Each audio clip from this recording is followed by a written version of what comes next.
If you're enjoying this video, smash that like button, subscribe, and hit the bell. Share it with your friends and let me know in the comments where you're watching from.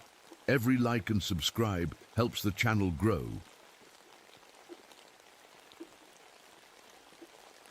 My name is Vincent Morrison, but everyone calls me Vince. I'm 42 years old, and I work as a ranger in the Olympic National Forest in Washington. It's 1961, and I've been doing this job for 3 years now. Before that, I was a soldier in Korea. That's where everything changed for me. The war messed up my hearing real bad. Artillery shells exploded too close to me too many times. Now I have this constant ringing in my ears that never stops. Sometimes sounds seem too loud. Sometimes I can't hear things at all. It's like living in a broken radio that keeps switching. Between static and silence, I became a ranger because I wanted to get away from people. In the forest, I don't have to pretend I can hear conversations properly. I don't have to nod and smile when I miss half of what someone says. Out here, it's just me and the trees and the sounds that nature makes, but this forest is different from other places I've worked. Sounds don't behave the way they should here. Sometimes I can hear a whisper from a mile away, clear as if someone was standing right next to me. Other times I can shout as loud as I can, and the sound just disappears, like the trees swallow it up. The morning mist here plays tricks on your eyes too. When it's thick, you can see things that aren't really there. Or maybe they are there, but from a long time ago. Like looking at an old photograph that's been printed twice on the same piece of paper. I found something strange last month. There was a clearing where old fallen trees were arranged in a perfect circle. Not random, like they should be after a storm. They were placed there on purpose, like someone was trying to make the sound bounce around in a special way. When I stood in the middle and clapped my hands, the echo came back 7 times. 7 perfect echoes. The local Native American tribes have stories about this valley. They say it's a place where spirits talk through echoes. They used to come here for vision, quests, but they stopped coming about 200 years ago.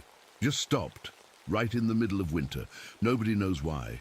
My recording equipment acts weird here too. I use it to monitor the forest, to keep track of animal sounds and weather patterns. But in this valley, the machines pick up sounds that I don't hear when I'm recording. Voices, music, things that shouldn't be there. There are spots in the forest that make you feel sick if you stand there too long. Your stomach starts to hurt and your head feels dizzy. I think it's because of sound waves that are too low for us to hear properly, but our bodies can still feel them. The strangest thing is the radio. Sometimes when I try to call the main office, my voice comes through their radio before I even press the button to talk. They hear me asking for help before I ask for it. Time gets mixed up here. But the worst part is the feeling that something is always listening, not watching, listening. Like the forest has ears hidden in every shadow, like the sound itself is alive and paying attention to everything you do. I should probably ask for a transfer to a different forest. Any normal person would. But I can't. Leave. Something about this place calls to me. Maybe it's because my damaged hearing lets me notice things that other people miss. Or maybe I'm just going crazy. Either way, I keep coming back to that clearing with the fallen trees. I keep making recordings that capture voices in empty air. And every night, I listen to my grandfather's old music box to calm my nerves before I sleep. I know I should be afraid, but I'm not. I'm curious. And that might be the most dangerous thing of all. The footsteps started 3 weeks ago. I was doing my morning rounds when I heard them, clear as day. Footsteps on fallen leaves, walking, about 20 feet behind me. But when I turned around, nothing was there, just empty forest. At first I thought it was my hearing playing tricks on me. The ringing in my ears gets worse when I'm tired, and sometimes I hear things that aren't really there. But these footsteps were different. They had weight to them, purpose. I tried an experiment. I stopped walking, and the footsteps stopped too. I started again, and they followed, always the same distance behind me, always matching my pace exactly. That same week, my tape recorder picked up something that made my blood run cold. I was recording bird sounds near the creek when I played it back later that night. Right there, clear as anything, was a conversation between two men. "Charlie Company is taking heavy fire," one voice said. "We need backup now. Roger that. Hold your position." It was military radio chatter from Korea. I knew because I'd heard those exact words before, 12 years ago. Right, before my unit got overrun. But here's the thing that really scared me. One of those voices was mine. My voice from 1950, when I was 28 years old, asking for backup that never came. I checked the recorder 3 times. The conversation lasted 4 minutes, but I was alone in the forest when I made that recording. Completely alone. Next morning, I found a dead zone. That's what I call the spots where sound just stops working. I was walking through a grove of old pine trees when suddenly everything went quiet. Not normal quiet, impossible quiet. No wind in the branches, no insects buzzing, no birds singing. Even my footsteps made no sound at all. I clapped my hands as hard as I could. Nothing. I shouted until my throat hurt. Silence. It was like being trapped inside a thick glass box. I walked in a circle and found the edges of the quiet zone. It was perfectly round, about 30 feet across. Step inside and all sound died. Step out and normal forest sounds came rushing back. That's when I started hearing the voices. They began as whispers at first, soft murmurs that I couldn't quite make out. But every day they got clearer, and every day they sounded more familiar. Yesterday, I heard my mother calling my name. She died 5 years ago. But there she was, clear as if she was standing right next to me. "Vincent, honey, dinner's ready." I spun around so fast I nearly fell down. Nothing there. Just trees and shadows. But the worst part was what happened next. My own voice answered her back. "Coming, Mom. Just let me finish this." I never said those words. I was standing there with my mouth shut, but somehow my voice was talking without. Me, having a conversation with my dead mother. My hands were shaking so bad I could barely hold my equipment. I packed up and went straight back to my cabin, locked the door, sat in my chair with my grandfather's music box, playing the same tune. Over and over, the melody always calms me down. It's an old song called "Danny Boy" that my grandfather used to hum when I was little. The music box was the only thing I brought back from Korea. It stayed in my pocket through every battle, and somehow it never got damaged. But even the music box couldn't help with what happened last night. I was lying in bed, almost asleep, when I heard something that made me sit up straight. Gunfire. Distant, but clear. Machine gun bursts and the whistle of artillery shells. For a moment, I was back. In Korea, my heart was pounding and I was reaching for a rifle that wasn't there. But then I realized the sounds were coming from outside my cabin, from the forest. I grabbed my flashlight and went to the window. The beam cut through the darkness, showing nothing but trees. But the battle sounds kept going. Explosions, men shouting orders. The ping of bullets hitting metal. I knew those sounds by heart. They were from the night my unit got hit, the night everyone died except me. The night I lived because my damaged ears couldn't hear the enemy coming through the trees, but it was impossible. There was no battle happening in 1961 in a Washington forest, yet I could hear every detail, every scream, every radio call for help that never came. The sounds lasted exactly 47 minutes. I know because I timed it. 47 minutes, the same length as the real battle 12 years ago. When it finally stopped, the silence felt heavy, like the forest was holding its breath. I didn't sleep the rest of that night. I sat by my window with the music box playing, watching the trees and wondering if I was losing my mind. Because here's what really scares me. Part of me doesn't want it to stop. Part of me wants to hear those voices again. Even if they're not real, even if it means I'm going crazy. After all these years of damaged hearing and constant ringing, something in this forest is talking to me clearly, and I'm starting to talk back. This morning I met it face to face, or maybe I should say voice to voice, since I never saw anything at all.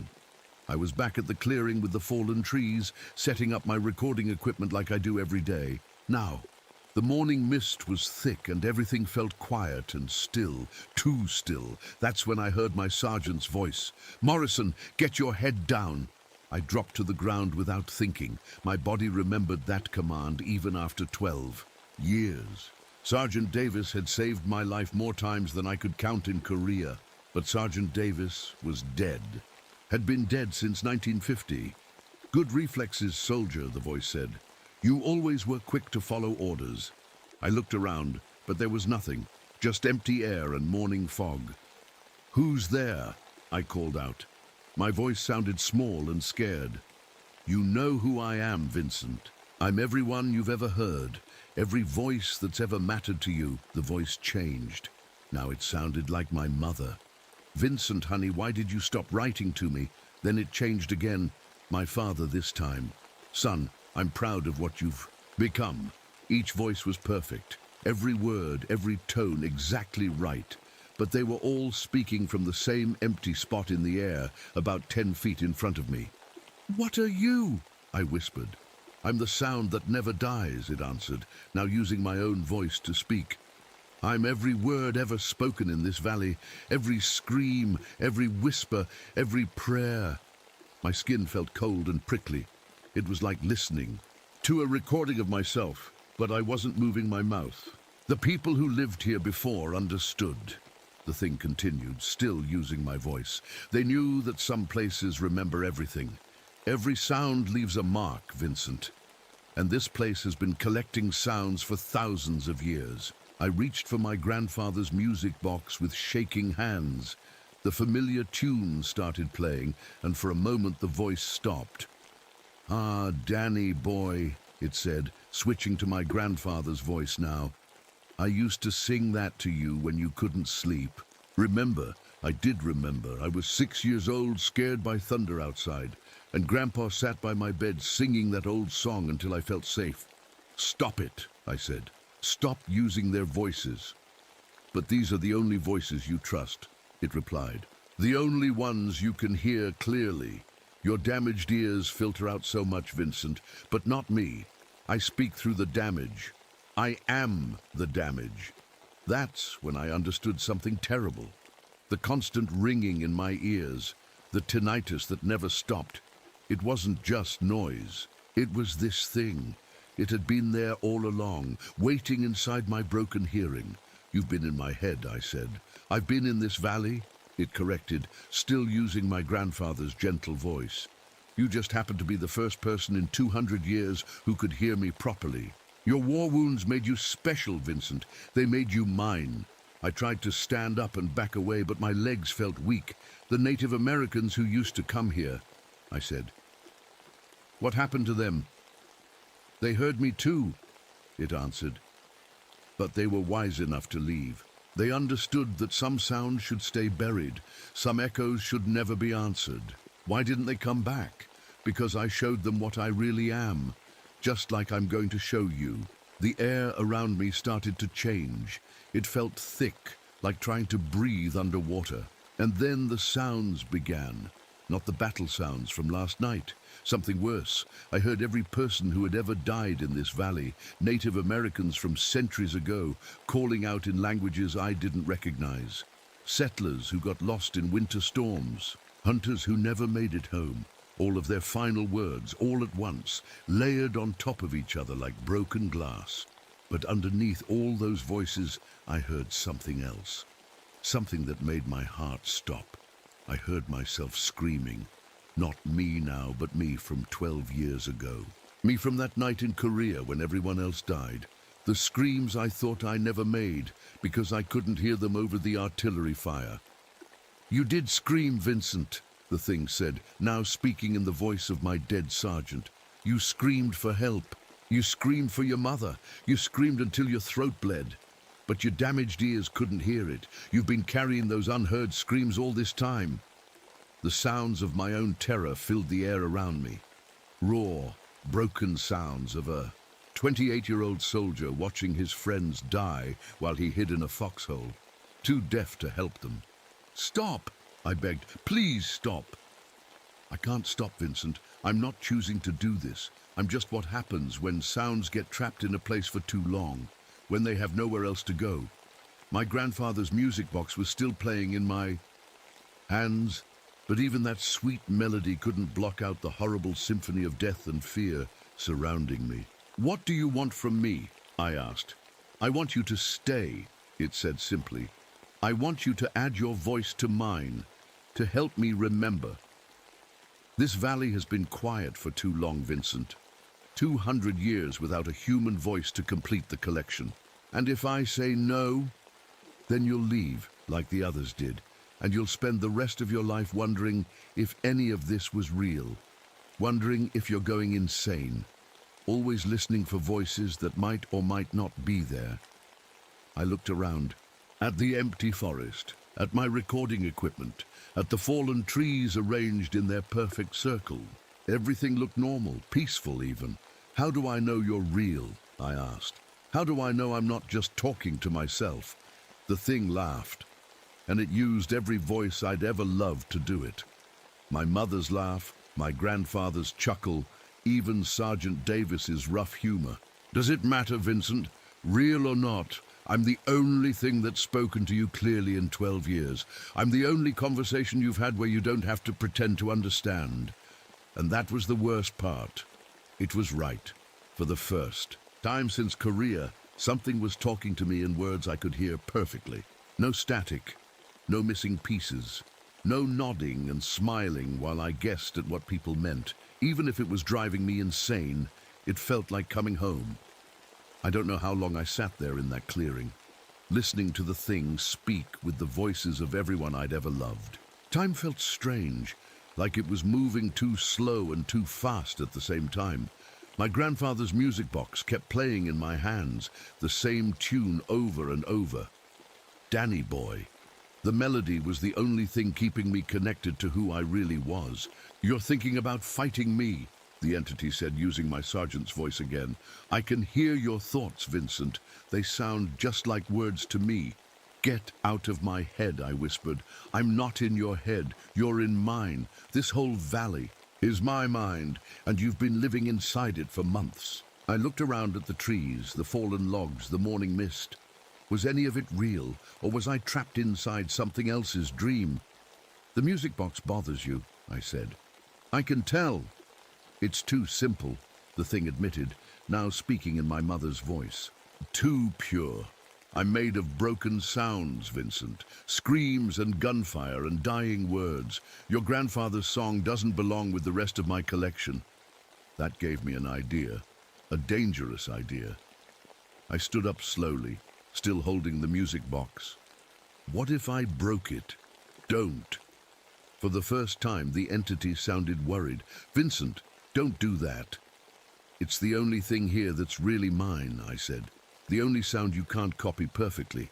If I smash it, what happens to you?" "You'll lose the only thing keeping you sane," it warned, switching to my father's concerned voice. "That melody is your anchor, son. Without it, you'll be completely lost." I knew it was right. The music box had been with me through every nightmare, every bad day, every moment when the war memories got too strong. It was my safety net. But maybe that's exactly why I had to destroy it. "You want to add my voice to your collection," I said. "But you can't take it by force, can you? I have to give it to you willingly." Silence.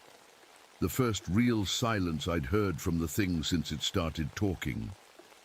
"That's why you're trying to convince me," I continued. "That's why you're using their voices, instead of just taking over my mind completely. You need me to choose to stay." "Vincent, please," it said, now using every voice at once. My mother, my father, my grandfather, my sergeant, all speaking the same words together. "Don't leave me alone again. I've been alone for so long." For a moment I felt sorry for it. This thing that was made of old sounds and forgotten voices, trapped in a valley where nobody came anymore. It was lonely. just like me. But then I remembered something important. My unit in Korea hadn't died because I couldn't hear the enemy coming. They died because I was too scared to move. I'd heard the enemy just fine. My hearing wasn't completely gone yet, but I'd stayed hidden in that foxhole while my friends fought and died 20 feet away. I'd been telling myself for 12 years that my damaged hearing saved me, but that was a lie. Cowardice saved me, and cowardice killed everyone else. The thing wasn't offering me a gift. It was offering me the same choice I'd made in Korea. Stay safe and let someone else pay the price. I'm not staying, I said. Then you'll never hear clearly again, it threatened, switching back to my own voice. You'll go back to your broken world of static and silence. You'll spend the rest of your life wondering if people are really talking to you or just moving their mouths. Maybe that's what I deserve. I raised the music box above my head. Vincent, no! I smashed it against the nearest fallen tree. The sound it made when it broke wasn't like anything I'd ever heard. Not just the crash of wood and metal, but something deeper.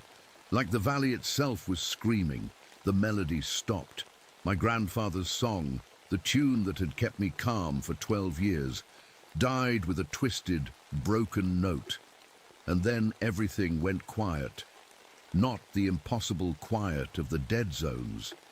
Just normal forest quiet, birds singing, wind in the trees, the sound of my own breathing and heartbeat. The entity was gone, but so was almost everything else. My hearing, already damaged from the war, got much worse when I destroyed the music box. The constant ringing in my ears became a roar. Sounds that used to be clear became muddy and distant. I gathered up my recording equipment with shaking hands. When I played back the tape from that morning, all I heard was static. Static, and the sound of my own voice talking to empty air for 2 hours. But there was something else on the recording. Right at the end, just before I broke the music box, there was a single note. Clear and pure, and somehow familiar. It was my grandfather's song. Danny Boy.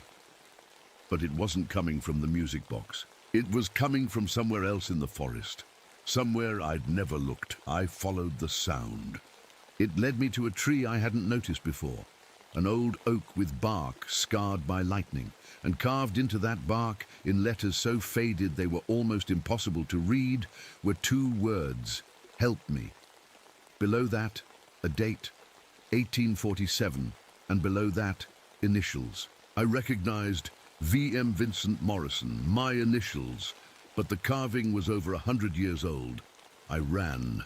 I don't remember much about getting back to my cabin, but somehow I made it. I locked the door and sat in my chair, trying to make sense of what I'd seen. Either I was completely insane, or time worked differently in that valley than anywhere else. Either I'd been talking to a supernatural entity made of sound, or I'd been having conversations with my own broken mind. But the recording didn't lie. 2 hours of me talking to myself. Just a crazy man in the woods, getting more and more worked, up over nothing. The next morning I wrote my resignation letter. I couldn't stay in that forest any longer. Real or not, it was destroying me. But as I was packing my things, I found something that made me stop. A piece of my grandfather's music box. A small metal disc with tiny holes in it. The part that made the melody. It should have been broken just like the rest of the box. Instead, it was perfect. Not a scratch on it. And when I held it up to the light, it played one last note, soft and clear and impossibly beautiful. The last note of Danny Boy, hanging in the air like a question that would never be answered. That was 6 months ago. I moved to a small town in Oregon and got a job at a hardware store. Simple work, quiet work, no forests, no strange sounds, no voices calling my name. My hearing got worse after I left the valley. Much worse. I have to wear a hearing aid now, and even then, most conversations sound like they're happening underwater, but at least the constant ringing stopped. Well, almost stopped. Sometimes late at night when everything is quiet, I still hear it, just for a few seconds. The faint sound of my grandfather's music box playing Danny Boy. But when I listen closer, it's gone. The doctors say it's normal. They say people with hearing damage often hear phantom sounds, especially sounds that meant something important to them. I want to believe that's all it is. Last week I got a letter from the Forest Service. They wanted to know if I'd like to come back and train new rangers about acoustic monitoring. Apparently, my old recording equipment picked up some interesting data while I was stationed there. They said other rangers have been reporting strange sounds in that valley. Voices where there shouldn't be any voices. Equipment malfunctions. Radio problems. 3 rangers have asked for transfers in the past month. I wrote back and told them I wasn't interested. Some jobs aren't worth doing twice, but I kept the letter, and sometimes I read it over and wonder about the new ranger they sent to replace me. A young guy named David Chen, fresh out of training school, probably around 25, with perfect hearing and no idea what he's walking into. I wonder if he's found the clearing with the fallen trees yet. I wonder if he's heard the footsteps. Yesterday, I got another letter. This one wasn't from the Forest Service. It was from David Chen himself. "Dear Mr. Morrison," it said, "I hope you don't mind me writing to you. I got your address from the personnel files. I'm the ranger who took over your position in the Olympic National Forest. I was wondering if you ever experienced anything unusual while you were stationed here. Specifically, acoustic anomalies in the Eastern Valley section. My recording equipment has been picking up some strange sounds. Human voices in areas where no humans should be. Military radio chatter from what sounds like the Korean War era. I've also been having some personal experiences that are difficult to explain. I was hoping you might have some insight since you worked this area longer than anyone else. If you have time, I'd appreciate a phone call. My number is below. Thank you, Ranger. David Chen. P.S. I found something that might belong to you. A piece of metal with holes in it, like part of an old music box. It was in the clearing with the fallen trees. If you want it back, let me know." I stared at that letter for a long time. Part of me wanted to call him right away, to warn him about what might be waiting in that valley, to tell him to request a transfer before it was too late. But another part of me wondered if I'd be doing him any favors. Maybe the thing in the valley wasn't evil. Maybe it was just lonely. Maybe it needed someone to talk to, and David Chen was the right person for the job. Someone with good hearing who could appreciate clear conversation. Maybe I was the problem all along. Maybe my damaged mind had turned something harmless into a monster. I folded the letter and put it in my desk drawer next to the piece of my grandfather's music box. The piece that shouldn't exist but does. I didn't call David Chen, but I did write him a letter back, just a short one. "Dear Ranger Chen," I wrote. "Thank you for reaching out. I did experience some unusual acoustic phenomena during my time in the valley. Nothing dangerous, but the area does seem to have some unique sound properties. My advice is to trust your equipment and document everything carefully. Keep detailed records of what you hear and when you hear it. The Forest Service might be interested in a scientific study of the area. As for the piece of metal you found, you can keep it. I don't need it anymore. Stay safe, and remember that some sounds are worth listening to, while others are better left alone. Best of luck, Vincent Morrison." I mailed the letter this morning. Tonight, I'm sitting in my apartment, watching TV with the volume turned up loud. The news is on, but I can barely make out what the reporter is saying. Something about a scientific expedition to study unusual geological formations in the Pacific Northwest. The hearing aid helps a little, but not much. Most of the world sounds muffled and far away now, like I'm living inside a thick glass box. But that's okay. I've learned to read lips pretty well. And there's something peaceful about the quiet. As I'm getting ready for bed, I hear it again, just for a moment. The music box. Danny Boy. Clear as if it was playing right next to my ear. I turn off the TV and listen. Nothing. Just the sound of my own breathing, and the distant hum of traffic outside. But I could have sworn I heard something else too. Mixed in with that familiar melody, a young man's voice, calling for help, calling my name. I walk to my window and look out at the Oregon hills. Somewhere to the north, in a valley I'll never visit again, a new ranger is probably sitting in my old cabin, probably listening to sounds that shouldn't exist, probably talking back to them. I close the curtains and go to bed. In the morning, I'll throw away David Chen's letter and try to forget about the Olympic National Forest. I'll focus on my new life, my quiet job, my simple routine. But I know I'll be listening for that music box melody every night for the rest of my life, and I know that someday, probably soon, I'll get another letter from another ranger, because some sounds never really die. They just wait for the right person to hear them. Based on audio recordings found in the files of Dr. Margaret Hoffman, psychiatrist, Seattle Veterans Hospital. Patient, Vincent Morrison, former Forest Service Ranger. Sessions conducted between March and September 1962. Patient diagnosed with service-connected PTSD and auditory hallucinations. Treatment outcome, stable. Patient relocated to Oregon and maintained regular employment until his death in 1995.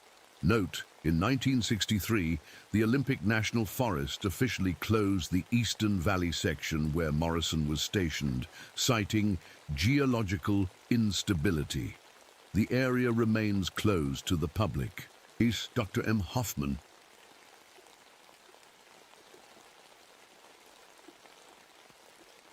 My name is Marcus Thompson, but everyone just calls me Mark. I'm 39 years old, and I work as a forest ranger in Wisconsin. But that's not the whole story. I used to be a police detective in Detroit, and let me tell you, that job nearly destroyed me. I came to Chequamegon National Forest to get away from all the bad stuff I saw as a cop. In Detroit, I found out my own captain was selling drugs. Can you believe that? The guy who was supposed to catch the bad guys was one of them. When I tried to report him, suddenly I was the one in trouble. They made my life so hard that I had to quit. So I became a forest ranger. I thought nature would be honest. Trees don't lie, animals don't take bribes. But I was wrong. The forest sits right between different counties and states. Nobody really knows who's in charge of what. It's like a puzzle where all the pieces are mixed up. The local politicians want to build a casino on protected land, and I keep seeing money change hands in ways that remind me of Detroit. 3 rangers died in the past 6 months. Car accidents, they said. But I know accidents, and these felt wrong. Now everyone's fighting over who gets to be in charge. I can't help myself. I still think like a detective. I write everything down in my notebook. Every weird thing I see, every strange conversation I hear. My fellow rangers think I'm crazy, but old habits die hard. The wolves came back to this forest 5 years ago. The government brought them here as part of some program. Wolves have packs, just like police have departments. There's always someone in charge, someone giving orders, someone following them, but these wolves are different. I've watched them through my binoculars, and they don't act like normal animals. They work together in ways that seem almost human. They plan things, they set traps, they communicate in ways I've never seen before. Last week, I found something that made my blood run cold. There was a crime scene, or what looked like one. A deer had been killed, but not by wolves. Someone had arranged the body in a specific way. The blood was in patterns. It looked exactly like crime scenes I'd worked in Detroit. But here's the scary part. When I went back the next day with my camera, everything had been changed. The body was moved. The blood was different. Someone had cleaned up the scene, just like corrupt cops do when they want to hide evidence. I checked my trail cameras. Nothing. Whoever did this knew exactly where my cameras were pointing. That night, I sat in my cabin and stared at my notebook, page after page of strange things. Pack behavior in wolves that seemed too smart, rangers with new trucks they couldn't afford on their salary, radio calls in code words that sounded just like the ones dirty cops used in Detroit. I came to this. forest to escape corruption, but it followed me here. Or maybe I brought it with me. The worst part? I'm starting to think the wolves and the rangers are working together somehow. I know that sounds crazy, but I've been a detective for 15 years, and my gut is never wrong. Something is very wrong in this forest, and I'm the only one who seems to notice. The next morning, I decided to watch Ranger Tommy Walsh more closely. Tommy's been here for 3 years. Nice guy, always joking around. But last month, he showed up with a brand new ATV. Those things cost $15,000. Rangers don't make that kind of money. I parked my truck where I could see the ranger station. At 8 a.m. sharp, Tommy pulled up in his shiny new ride, but something was off about the way he walked. His shoulders were hunched, his head was down, like a dog that knows it did something wrong. When Ranger Sarah came out to talk to him, Tommy actually stepped back. Not like he was being polite, like he was scared of her. Sarah's only been here 6 months and she's smaller than Tommy, but Tommy acted like she was his boss. That's when I noticed the pattern. All the rangers were doing it. When certain people came around, they would lower their heads, look at the ground, stand differently, just like wolves do when the pack leader shows up. I grabbed my radio to call it in, but stopped when I heard the chatter. Unit 7 to base. The package is secure. Copy that. Move to position Delta. Roger. Maintaining radio silence until further notice. Package, position Delta. We don't use military talk like that. We're forest rangers, not soldiers. But it sounded exactly like the coded radio calls I used to hear in Detroit. The ones the dirty cops used when they didn't want anyone to know what they were really doing. I spent the rest of the day driving around, listening. Every conversation was like this. Code words, secret meanings, and always that same tone of voice, like everyone was scared of someone. That evening, I went to check on Mrs. Henderson. She's an old lady who lives near the forest. She called last week about seeing something strange near her chicken coop. When I knocked on her door, she looked different, nervous. Her hands were shaking. "Oh, it's you, Mark. Come in quick." She looked out the window before closing the door. "Mrs. Henderson, about that call you made." "I never called about anything," she said quickly. "Nothing happened here. Nothing at all. But just last a week, she'd told me all about strange footprints and dead chickens arranged in weird patterns. Mom, you said, some rangers came by yesterday. Nice young men. They explained everything to me. Just wild animals. Perfectly normal." The way she said it sounded like she was reading from a script. What did these rangers look like? She got quiet. Real quiet. I can't really remember. Isn't that funny? They were just here yesterday, but I can't picture their faces at all. I drove home with my hands gripping the steering wheel tight. Every witness was doing the same thing, changing their story, acting scared, and none of them could describe the rangers who had visited them. Back at my cabin, I spread out all my notes on the kitchen table. Photos, radio transcripts, witness statements, everything I'd collected over the past month. The pattern was clear as day. Someone was running the rangers like a gang. There was a hierarchy with people giving orders and others following them. Without question, money was flowing from somewhere, evidence was being cleaned up, witnesses were being intimidated. It was exactly like the corruption I'd seen in Detroit. Exactly. But here's what kept me awake that night. In Detroit, I knew who the bad guys were. Here, I couldn't figure out who was giving the orders. Every ranger seemed to be taking commands from someone, but I couldn't find the person at the top. The radio crackled softly from my bedroom. Even late at night, there were whispered conversations. In code, the subject is getting too close. Orders from above? Maintain distance, observe and report. Subject? Were they talking about me? I turned off the radio and sat in the dark. Outside my window, I could hear something moving through the trees, footsteps, but they didn't sound quite right. Too light for a person, too heavy for a small animal. I grabbed my flashlight and looked outside. Nothing. But in the morning, there were footprints in the dirt around my cabin, human footprints that led to the tree line, then disappeared, like whoever made them had just vanished into thin air. I was being watched, and whoever was doing it didn't want to be seen.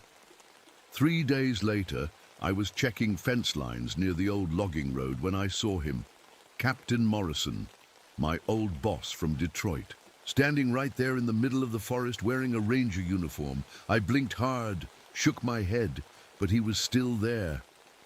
"Hello, Mark," he said in that same gravelly voice I remembered. "Been a while." My heart was pounding. Morrison had been dead for 2 years. Heart attack at his desk. I went to his funeral. "You're not real," I whispered. He smiled. That same cold smile he used to give me when I asked too many questions. "Real enough. You always were too smart for your own good, Thompson." The uniform he wore didn't fit right. Too small in some places, too big in others. Like he'd borrowed it from someone else. "What do you want?" "Same thing I always wanted. Your cooperation." Behind him, I heard rustling in the trees. Rangers Tommy and Sarah stepped out of the woods, but they moved wrong. Too stiff, like they were sleepwalking. "Tell him, boys," Morrison said. Tommy's voice came out flat and empty. "We follow orders. Orders keep us safe." Sarah nodded. "The hierarchy protects us. We protect the hierarchy." Morrison walked closer. With each step, his face seemed to shift slightly. Sometimes he looked like my old captain. Sometimes like other authority figures I'd known over the years. A sergeant from my rookie days, my high school principal, my father. You see, Mark, corruption isn't something that just happens. It's something that grows, feeds, gets stronger. "You're dead," I said again. "Death is just another rank in the hierarchy. I've been promoted." He gestured to the rangers behind him. "These good people understand their place. They know who gives the orders. They know what happens to those who don't follow them." Tommy and Sarah stood perfectly still like soldiers, at attention. Their eyes were blank. "We've been watching you, Mark. All your little investigations, your notebooks, your questions." Morrison reached into his pocket and pulled out pages from my notebook. And pages I'd written just last night in my locked cabin. "How did you—" "We know everything. Every doubt you've had. Every time you've questioned authority. Every moment you've felt alone. The trees around us seemed to grow taller, darker. The shadows stretched longer even though it was noon. Here's what's going to happen," Morrison continued. "You're going to stop asking questions. You're going to stop taking notes. You're going to do your job and follow orders like everyone else." "And if I don't?" His smile got wider. When he smiled, I could see that his teeth were too sharp, too many of them. "Then you'll have an accident, just like Rangers Peterson, Williams, and Hayes, the 3 Rangers who had died." He was talking about them like he'd been there. "You killed them." "I didn't kill anyone, Mark. They killed themselves by not understanding their place in the food chain." Behind Morrison, more shapes moved in the trees. Not quite human. Not quite animal. Moving like a pack hunting together. "You always were good at spotting patterns," Morrison said. "So tell me, what's the pattern here?" I looked around. Tommy and Sarah standing like robots. The shadows that moved wrong. Morrison wearing a dead man's face in a uniform that didn't fit. "You're not Morrison," I said slowly. "You're something else. Something that feeds on hierarchy, on people following orders without thinking." "Very good. What else?" My mouth felt dry. "You don't create corruption. You find it, use it, make it stronger." "Excellent. And the Rangers aren't corrupt because of money. They're corrupt because you're making them follow you, like a pack." Morrison clapped his hands. The sound echoed through the forest like gunshots. "You see? I knew you were the right man for the job." "What job?" "Leading them, of course. These sheep need a shepherd, someone with experience, someone who knows how to give orders and make people follow them." He stepped closer. Up close, his skin looked grey. "Wrong. I'm offering you your old life. Back, Mark. Authority, respect. People who listen when you talk. All you have to do is stop fighting the hierarchy." For just a moment, I felt tempted. I remembered what it was like to have a badge, to have people take me seriously, to matter. Think about it, Morrison whispered. No more loneliness, no more questions, just clear orders and people who follow them. The rangers behind him nodded in unison. You could be in charge here, really in charge. Not like those politicians with their casino money. Real power. I looked at Tommy and Sarah, their blank eyes, their empty faces. What happened to them? They found their place, just like you will. Morrison held out his hand. When I looked at it, I saw it wasn't quite human. The fingers were too long, the nails too sharp. Join us, Mark. Stop fighting what you know is true. Hierarchy is natural. Someone has to be in charge. Someone has to give orders. Someone has to be obeyed. The forest went completely quiet. No birds, no wind, just the sound of my own heartbeat. What do you say, Detective Thompson? He'd called me detective, not ranger. Like he wanted to remind me of what I used to be. I stared at his outstretched hand. All I had to do was shake it, and everything would be simple again. No more questions, no more doubt, just orders to give and people to follow them. But then I looked at Tommy and Sarah again. Really looked at them. They weren't people anymore. They were just empty shells pretending to be human. No, I said quietly. Morrison's smile disappeared. No? He asked. I said no. The shadows in the trees started moving faster, closing in. That's unfortunate, Mark. I really hoped you'd be smarter than this. I started backing away, but the trees seemed to shift around me. Every direction looked the same. You can't run from hierarchy, Mark. It's everywhere. It's in your blood. You were a cop for 15 years. You know how to follow orders. My hand went to my radio, but it was dead. No static, no sound at all. Help isn't coming, Morrison said. There's nobody left who isn't part of the pack.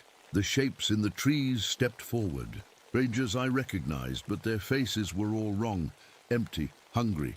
I turned and ran. I crashed through the trees, branches tearing at my clothes.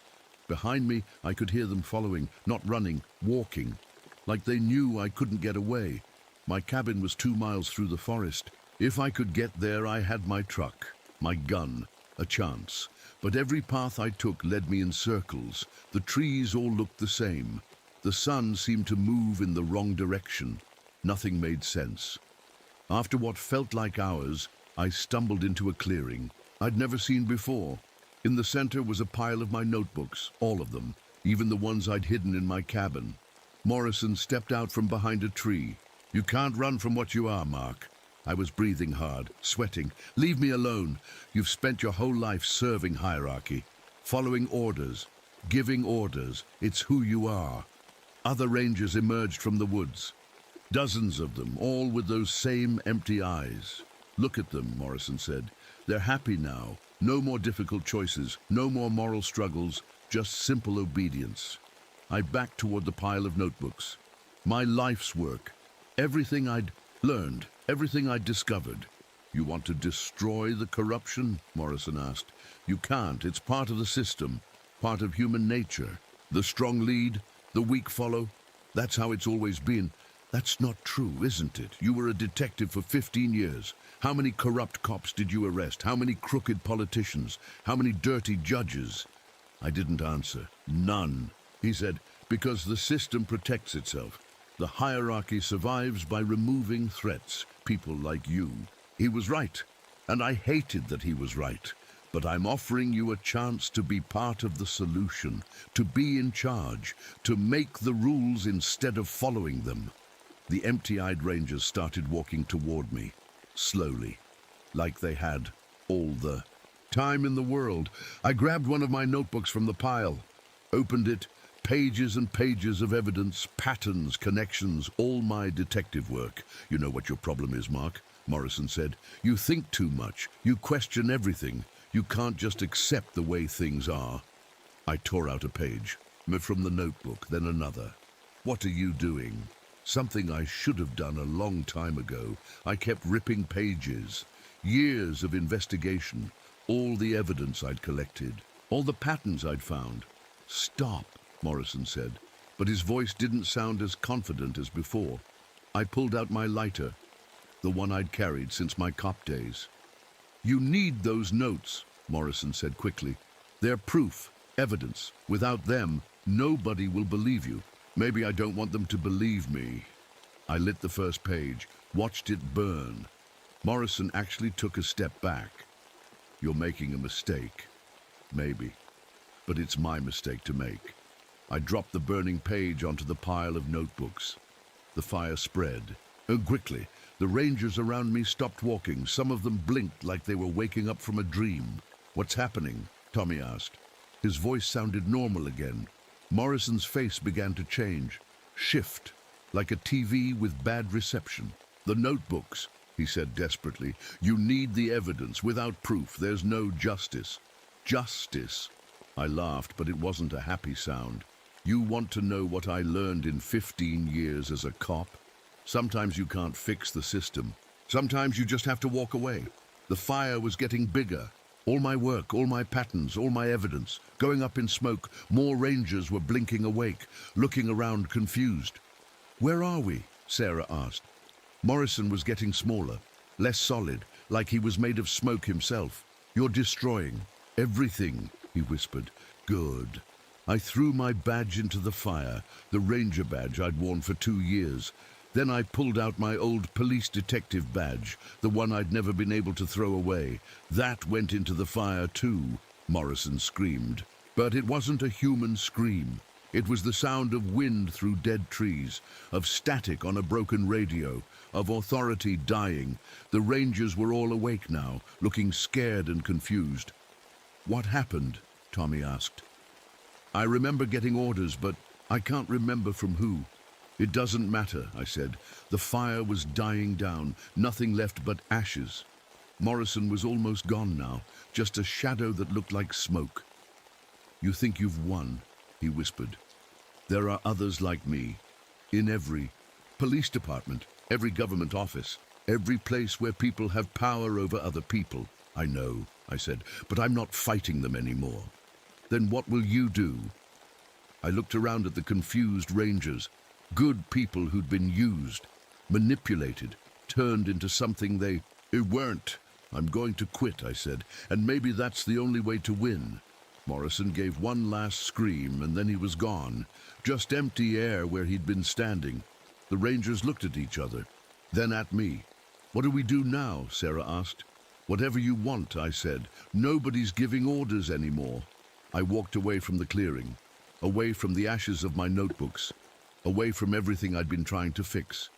Behind me, I heard the rangers talking, really talking, not following orders, not speaking in code, just people having a conversation. For the first time in months, the forest felt peaceful. But as I walked back toward my cabin, I couldn't shake the feeling that Morrison had been right about one thing. There were others like him out there. And someday, someone else would have to decide whether to fight them or walk away. I just hoped they'd be smarter than I was. That was 6 months ago. I'm not a ranger anymore. I'm not a detective either. I work at a hardware store in town now. It's quiet work. Nobody asks me to solve mysteries or catch bad guys. I just help people fix things around their houses. The official report said there was a leadership crisis at the Forest Service. 17 rangers were found to have been taking bribes from casino developers. The whole local office was shut down. New people were brought in from other states. Tommy and Sarah were cleared of any wrongdoing. The investigation found they'd been following orders from corrupt supervisors. They both transferred to different forests. We don't keep in touch. The funny thing is, the corruption was real. There really were bribes. There really were rangers looking the other way while protected land got destroyed. The FBI found bank accounts, secret meetings, payoffs, everything. But nobody could explain why so many people had been involved without anyone knowing about it, or why witnesses had changed their stories and then changed them back, or why some of the evidence seemed to appear and disappear. Dr. Patterson, the FBI psychologist who interviewed me, had her own theory. Isolation can do strange things to the mind, she told me. especially to someone with your background. You were looking for corruption because that's what you knew, what you expected to find. What about Morrison? The other rangers saw him too. Did they? Or did you convince them? They saw him. She showed me the security footage from the ranger station. There I was, talking to empty air, having whole conversations with nobody. The other rangers were just standing around, looking confused. Sometimes, Dr. Patterson said, our minds create explanations for things we don't understand. You found real corruption, but your brain needed a reason for it. So it created Morrison. But the corruption was organized, coordinated. Yes, by Assistant Director Hayes, who was killed in a car accident 8 months ago, right around the time you started reporting strange behavior. Hayes, one of the 3 dead rangers I'd been told about. But according to the files, he'd been the one running the whole operation. We think he was murdered, Dr. Patterson continued. Probably by someone else in the organization who wanted to take over. When you started investigating, people got scared. They tried to cover things up. That's when the witness intimidation started. It made sense. Perfect sense. More sense than shape-shifting monsters and supernatural hierarchies. But sometimes late at night I still wondered. Last week, I got a letter, no return address. Inside was a newspaper clipping about a police corruption scandal in Montana. Dozens of officers involved, all taking orders from someone they couldn't identify. Witnesses changing their stories. At the bottom of the clipping, someone had written a single word, hierarchy. I threw the letter away. But that night, I dreamed about Morrison. You can't run forever, Mark, he said in the dream. Corruption is everywhere, in every system, every organization, every place where people have power over other people. I woke up sweating.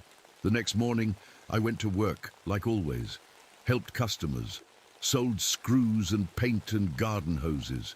Normal things for normal people. But I couldn't stop thinking about that newspaper clipping. During my lunch break, I walked to the library, used their computer to search for similar cases, police corruption where nobody could identify the real leader, witnesses with memory problems, evidence that appeared and disappeared. I found 12 cases in the past 5 years, all different states, all the same pattern. I closed the browser and walked away from the computer because I know what would happen if I started investigating again. I'd fill up notebooks with patterns, connect dots that might not be connected, start seeing monsters in every shadow, and maybe I'd be right. Or maybe I'd just be a broken ex-cop who can't accept that sometimes bad things happen for simple reasons. The truth is, I don't know what really happened in that forest. Maybe Morrison was real. Maybe he was just my mind trying to make sense of corruption that didn't make sense. Either way, the result was the same.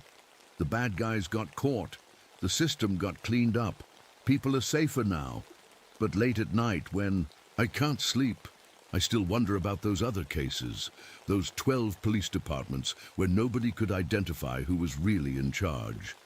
I wonder if someone else is out there right now, filling up notebooks with strange patterns. Someone who used to be a good cop until they found out their captain was dirty.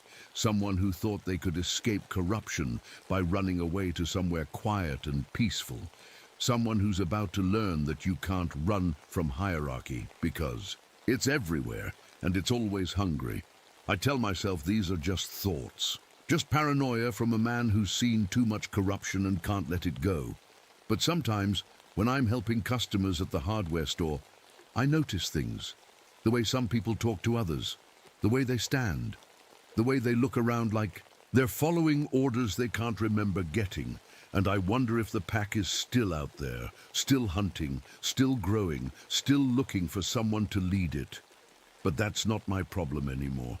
I'm just a guy who sells hammers and nails to people who want to fix things. Sometimes the best way to fight monsters is to stop believing in them, even when they might be real.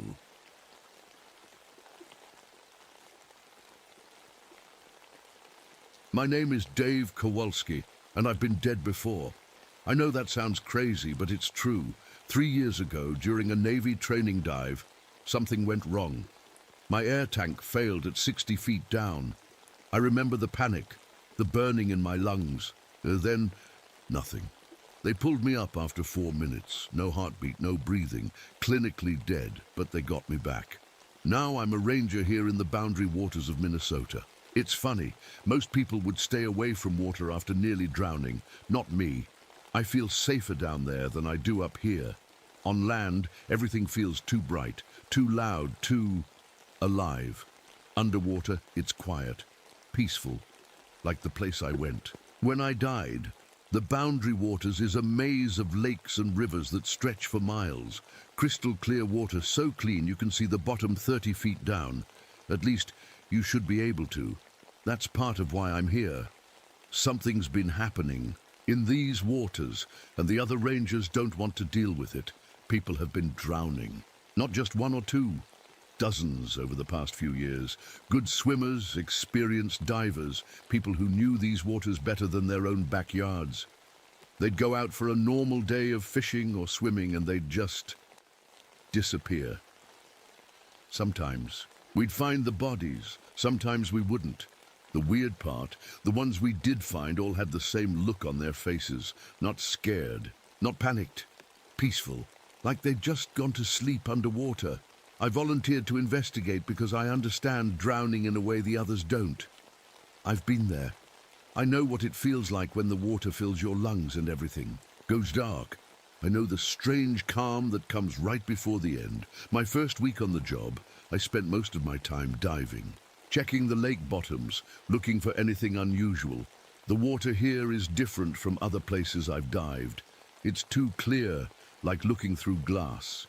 And sometimes, when I'm down deep, I swear I can hear things. Voices, whispers, sounds that shouldn't exist 40 feet underwater. The other rangers think I spend too much time in the water. They say it's not normal for someone to dive alone as much as I do, but they don't understand. Down there, I don't have to think about what happened to me. I don't have to wonder why I came back when so many others didn't. Last Tuesday, I was checking the deepest part of Eagle Lake when my depth gauge started acting up. It showed I was at 90 feet, but I knew that was impossible.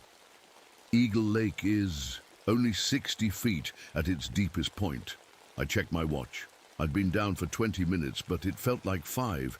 That's when I saw it.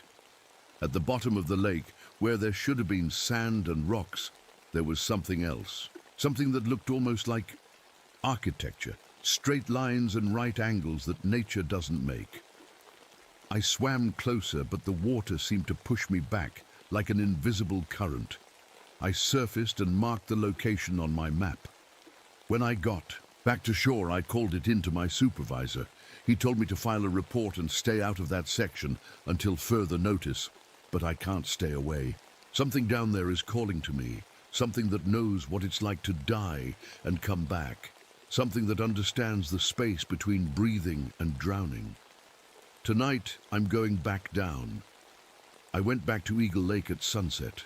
The water was still as glass, reflecting the orange sky like a mirror. I suited up slowly, checking my equipment twice. My air gauge, depth meter, underwater flashlight, everything looked normal. The dive started fine. I descended through the clear water, watching the light fade from orange to green to deep blue. Fish swam past me like they always do. Nothing seemed wrong, but when I reached 30 feet, my depth gauge said I was at 70. I tapped it with my finger, thinking it was broken. The numbers didn't change. I kept going down. The bottom should have been just ahead, but it wasn't there. The water just kept going deeper and deeper. My flashlight beam disappeared into blackness below me. I checked my air supply, still plenty left, so I kept swimming down. That's when I found the structures. Again, they weren't made of stone or metal. They looked more like coral, but in perfect geometric shapes. Squares and rectangles and triangles, all fitted together like building blocks. No way nature made this. I swam closer to get a better look. The water felt thicker here, like swimming through honey. My movements were slow and clumsy, but I could see details now. There were openings in the structures, doorways, windows, like someone had built a city at the bottom of the lake, a city that shouldn't exist. I reached out to touch one of the walls. The moment my glove made contact, I heard something, a sound like breathing, slow, deep breaths coming from inside the structure. I jerked my hand back and looked around. Nothing but empty water and these impossible buildings. But the breathing continued, getting louder, getting closer. My air alarm started beeping, low oxygen, time to surface. I turned to swim up, but something was wrong. I couldn't tell which way was up anymore. The water around me looked the same in every direction, dark blue fading to black. My flashlight beam showed nothing but empty water, no matter where I pointed it. Panic started creeping in. Every diver's worst nightmare, getting lost underwater with low air. I forced myself to stay calm and look for bubbles. Bubbles always go up. But when I exhaled, my bubbles just hung there in the water. Not rising, not falling, just floating in place. That's impossible. Bubbles always rise. I checked my depth gauge again. It now showed I was at 120 feet, but I hadn't moved. I was still in the same spot, looking at the same coral structures. My breathing got faster. The sound echoed in my diving mask, mixing with that other breathing I could still hear. For a moment I couldn't tell which breath was mine and which was something else's. Then I saw movement in one of the structure's windows, a shadow passing by, something big enough to block the faint light. I clicked my flashlight on and off, signaling for help even though I knew no one else was down here. The beam flickered across the structures, and for just a second, I saw something that made my blood go cold. In one of the doorways, there was a person, just standing there, watching me. But people can't breathe underwater. I blinked hard and looked. Again, nothing there. Just empty doorways and that constant sound of breathing that wasn't mine. My air was getting dangerously low. I had to get to the surface. I picked a direction and started swimming, hoping it was up. The water felt like it was pushing against me, trying to keep me down here with these impossible buildings and whatever was living inside them. After what felt like forever, I finally saw light above me. Real light. The surface. I swam toward it as fast as I could, not caring about proper decompression. I just needed air, real air, not whatever I was breathing down there. I broke the surface gasping and coughing. My lungs burned like they were full of water, but I was breathing air. The sun was setting, painting the lake red. I had been down there for over an hour, but it felt like minutes. I made it back to shore and sat on the dock, shaking. My equipment showed normal readings now. Depth gauge said 5 feet. Air gauge showed I had plenty left. Like nothing had happened, but something did happen. I know what I saw. The next morning I got a call from dispatch.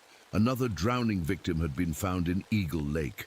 A local fisherman named Tom Bradley. He was an experienced swimmer who knew these waters better than anyone. They found him floating face down, 50 feet from where I had been diving. The same peaceful expression on his face. The same calm look, like he had just gone to sleep. But here's what really scared me. Tom had been missing for 3 days. 3 days before I even went diving. So who was standing in that doorway, watching me from 40 feet underwater? I didn't sleep for 2 days after that dive. Every time I closed my eyes, I saw that figure in the doorway, standing there, watching me. I tried to convince myself it was just my imagination. Low oxygen can make you see things that aren't there. Every diver knows that, but deep down, I knew what I saw was real. On Thursday morning, I got another call. This time it wasn't about a body. It was about a missing person. Sarah Chen, a marine biology student from the university. She'd been studying the lake's ecosystem for her thesis. Her professor said she was supposed to check in every day, but no one had heard from her in 24 hours. They found her diving gear on the shore of Eagle Lake, air tank full, equipment in perfect condition, like she had just set it down, and walked away. But Sarah's car was still in the parking lot, her clothes were still on the beach, and there were no footprints leading away from the water. I volunteered to search for her. My supervisor wasn't happy about it, but I was the best diver they had. He gave me permission for one search dive, with strict orders to follow safety protocols. I geared up and entered the water where Sarah's equipment had been found. The afternoon sun made everything look normal, just clear water and fish swimming around. Nothing scary about it, but as soon as I got below 20 feet, things changed. The water got colder, not gradually, like it should, all at once, like someone had turned on a giant air conditioner. My wetsuit should have kept me warm, but I was shivering within minutes. Then I heard the breathing again, slow and steady, like someone sleeping. It seemed to come from everywhere at once. I followed the sound deeper. My depth gauge showed 50 feet, then 60, then 80, but Eagle Lake wasn't supposed to be that deep. I kept telling myself the gauge was broken, but I knew it wasn't. That's when I saw her. Sarah was sitting on the bottom of the lake, about 90 feet down, just sitting there, cross-legged like she was meditating. Her eyes were open, but she wasn't moving, not even breathing. I swam down to her as fast as I could. When I got close, I could see her face clearly. She looked peaceful, calm. The same expression I'd seen on all the other drowning victims. I grabbed her arm to pull her to the surface. Her skin was ice cold, but her eyes moved to look at me. She was alive.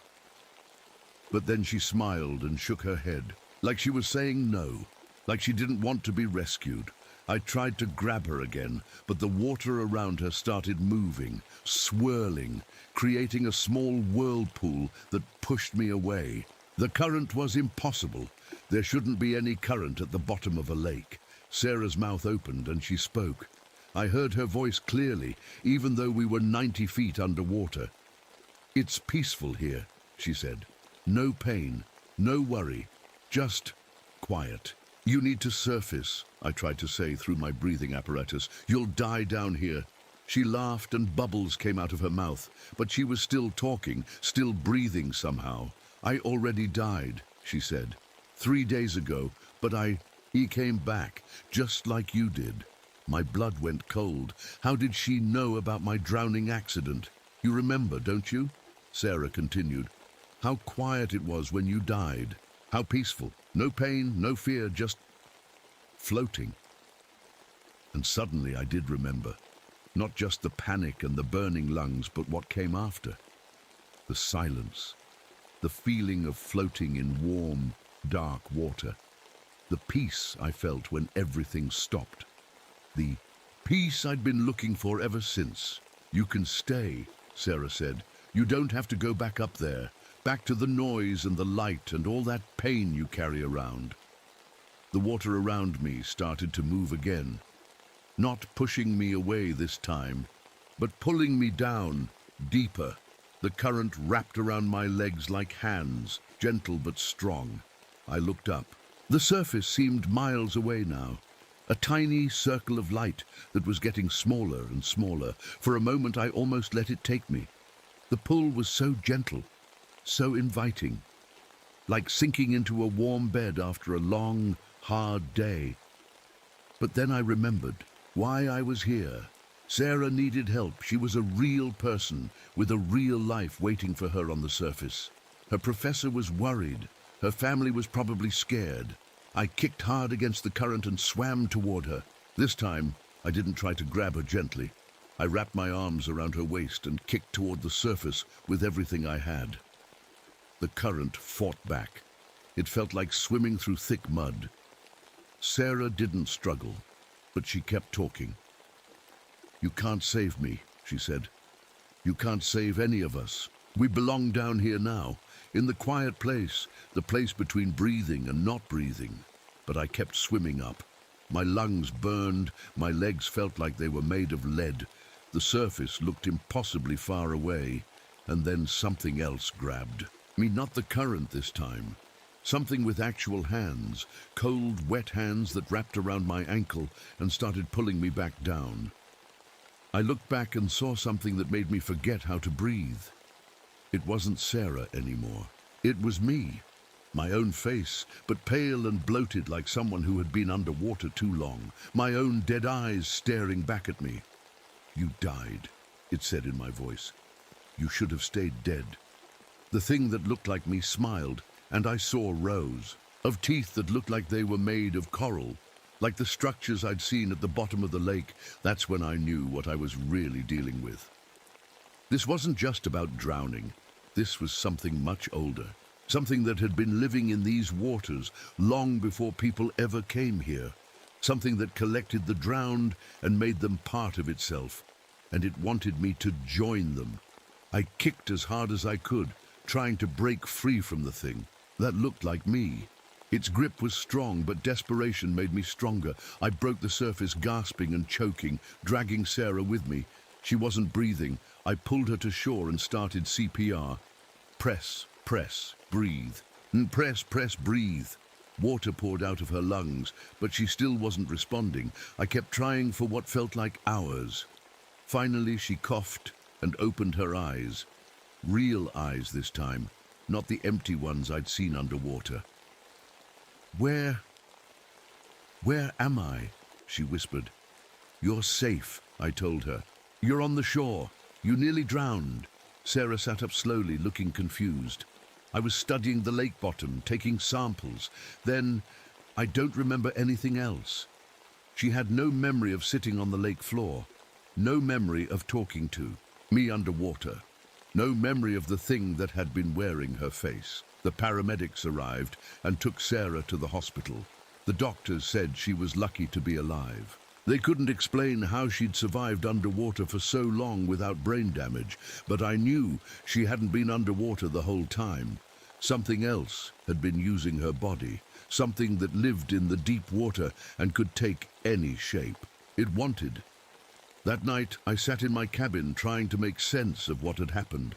I pulled out all my diving logs and maps of the lake system. I needed to understand what I was dealing with.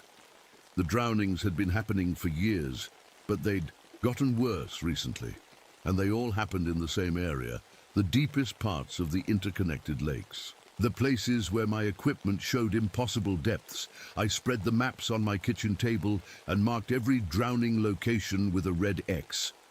When I connected the dots, they formed a pattern, a shape that looked almost like a face, a giant face made of drowning victims spread across miles of water.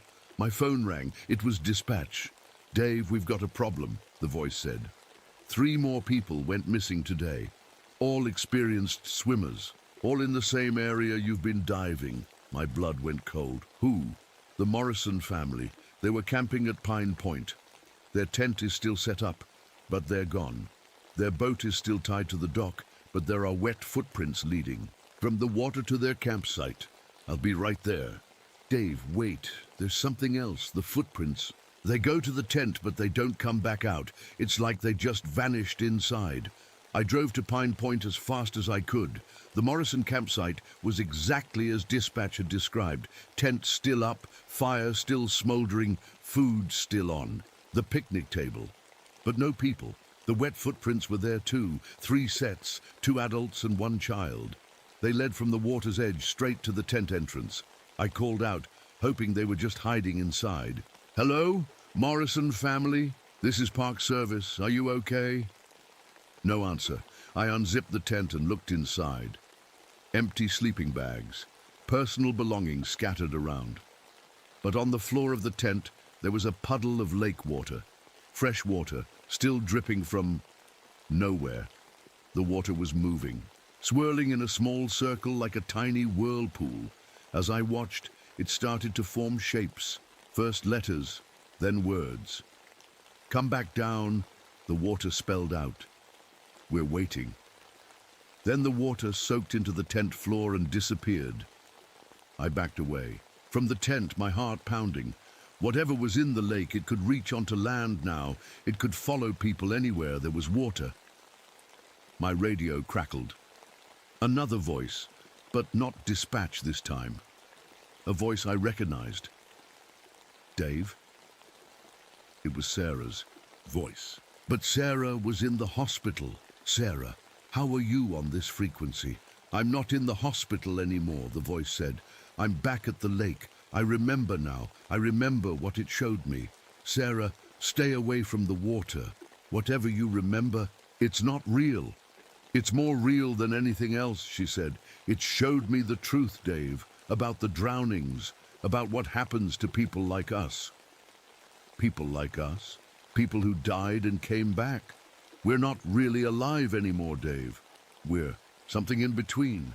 And that thing in the lake, it's been waiting for us. The radio went quiet. I tried calling back, but no response. I knew I had to go back to the lake. The Morrison family was down there somewhere, and Sarah was walking into the same trap that had almost caught me. But I also knew that this time I might not make it back to the surface. The thing in the water was getting stronger. It could reach onto land now. It could take any shape, use any voice. And it knew exactly what to say to make people want to join it in the deep, quiet water. As I drove back to Eagle Lake, I passed 3 other cars heading the same direction. Through their windows, I could see the drivers' faces. All of them had that same peaceful expression I'd seen on the drowning victims. All of them had the look of people who were already dead. The sun was setting, and the lake would be dark soon. Perfect conditions for something that lived in the deep water to come hunting. I was about to dive into a trap, and I knew it. But I couldn't let it take anyone else, even if it meant I'd never see the surface again.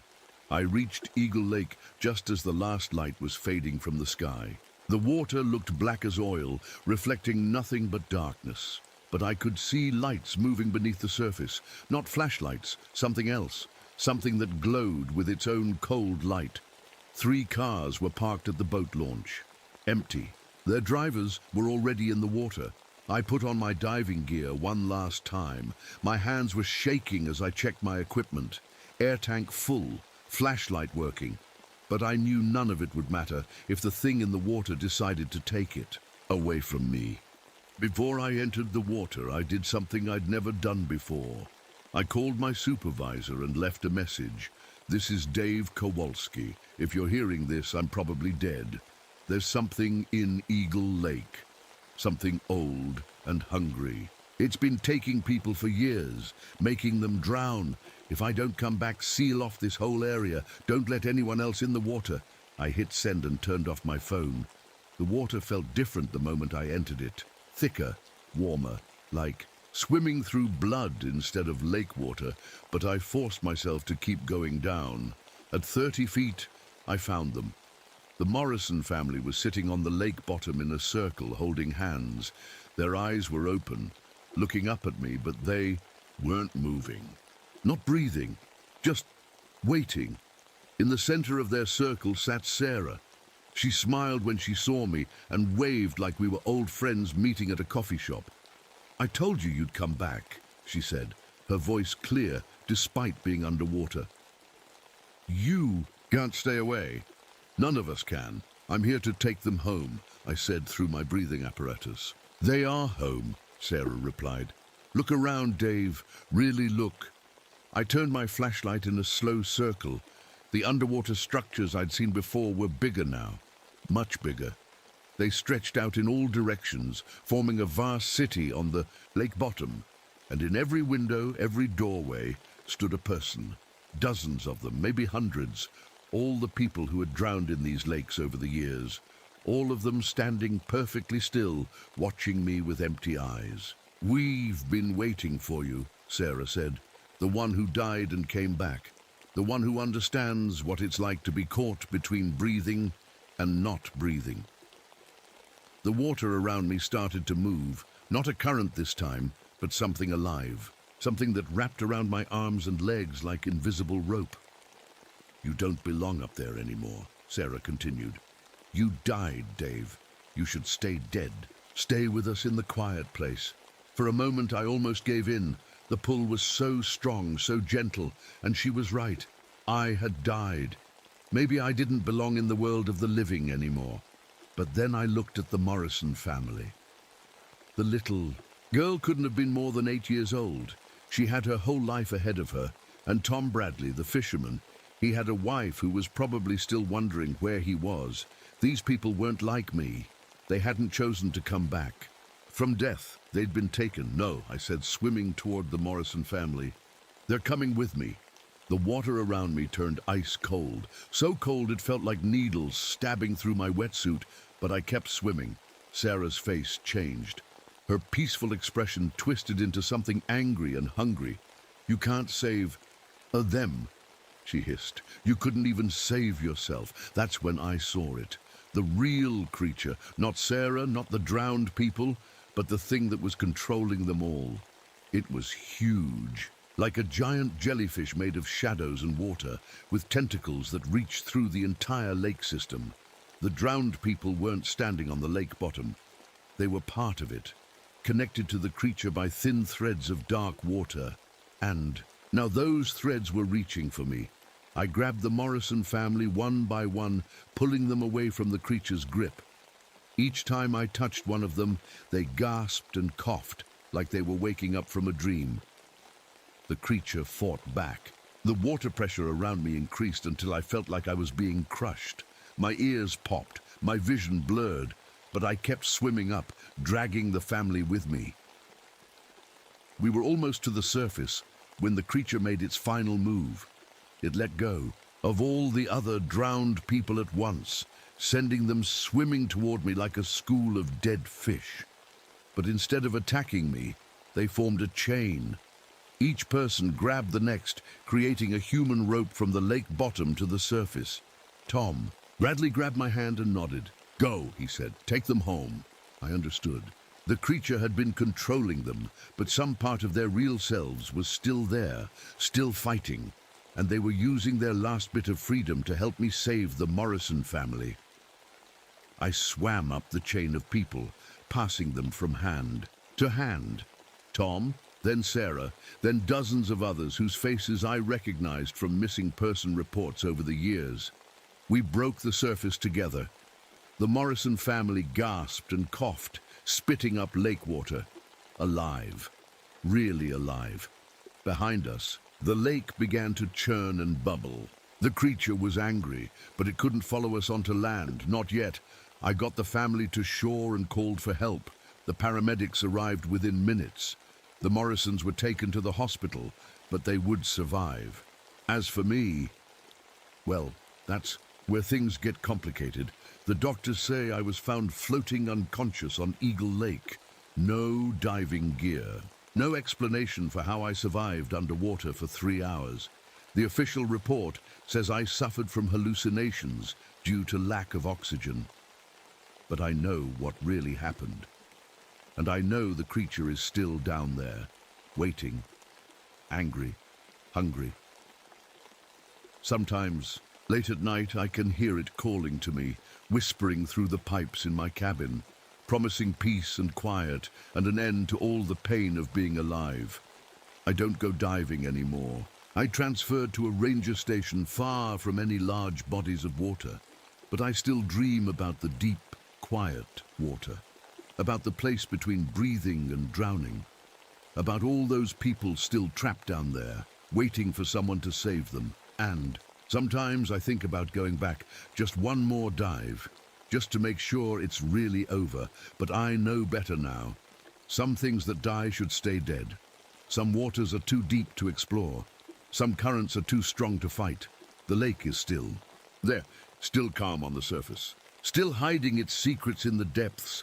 And if you ever find yourself swimming in the boundary waters and you feel something pulling you down, don't fight it. Just swim up as fast as you can, and whatever you do, don't look back.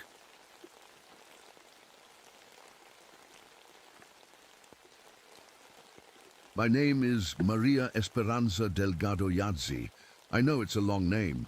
My friends just call me Maria. I'm 33 years old, and I work as a park ranger and study people's cultures for universities.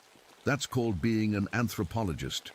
Basically, I learn about how different groups of people live and what they believe. Right now, I'm working in the Coconino National Forest in Arizona. It's a beautiful place, but it's also complicated.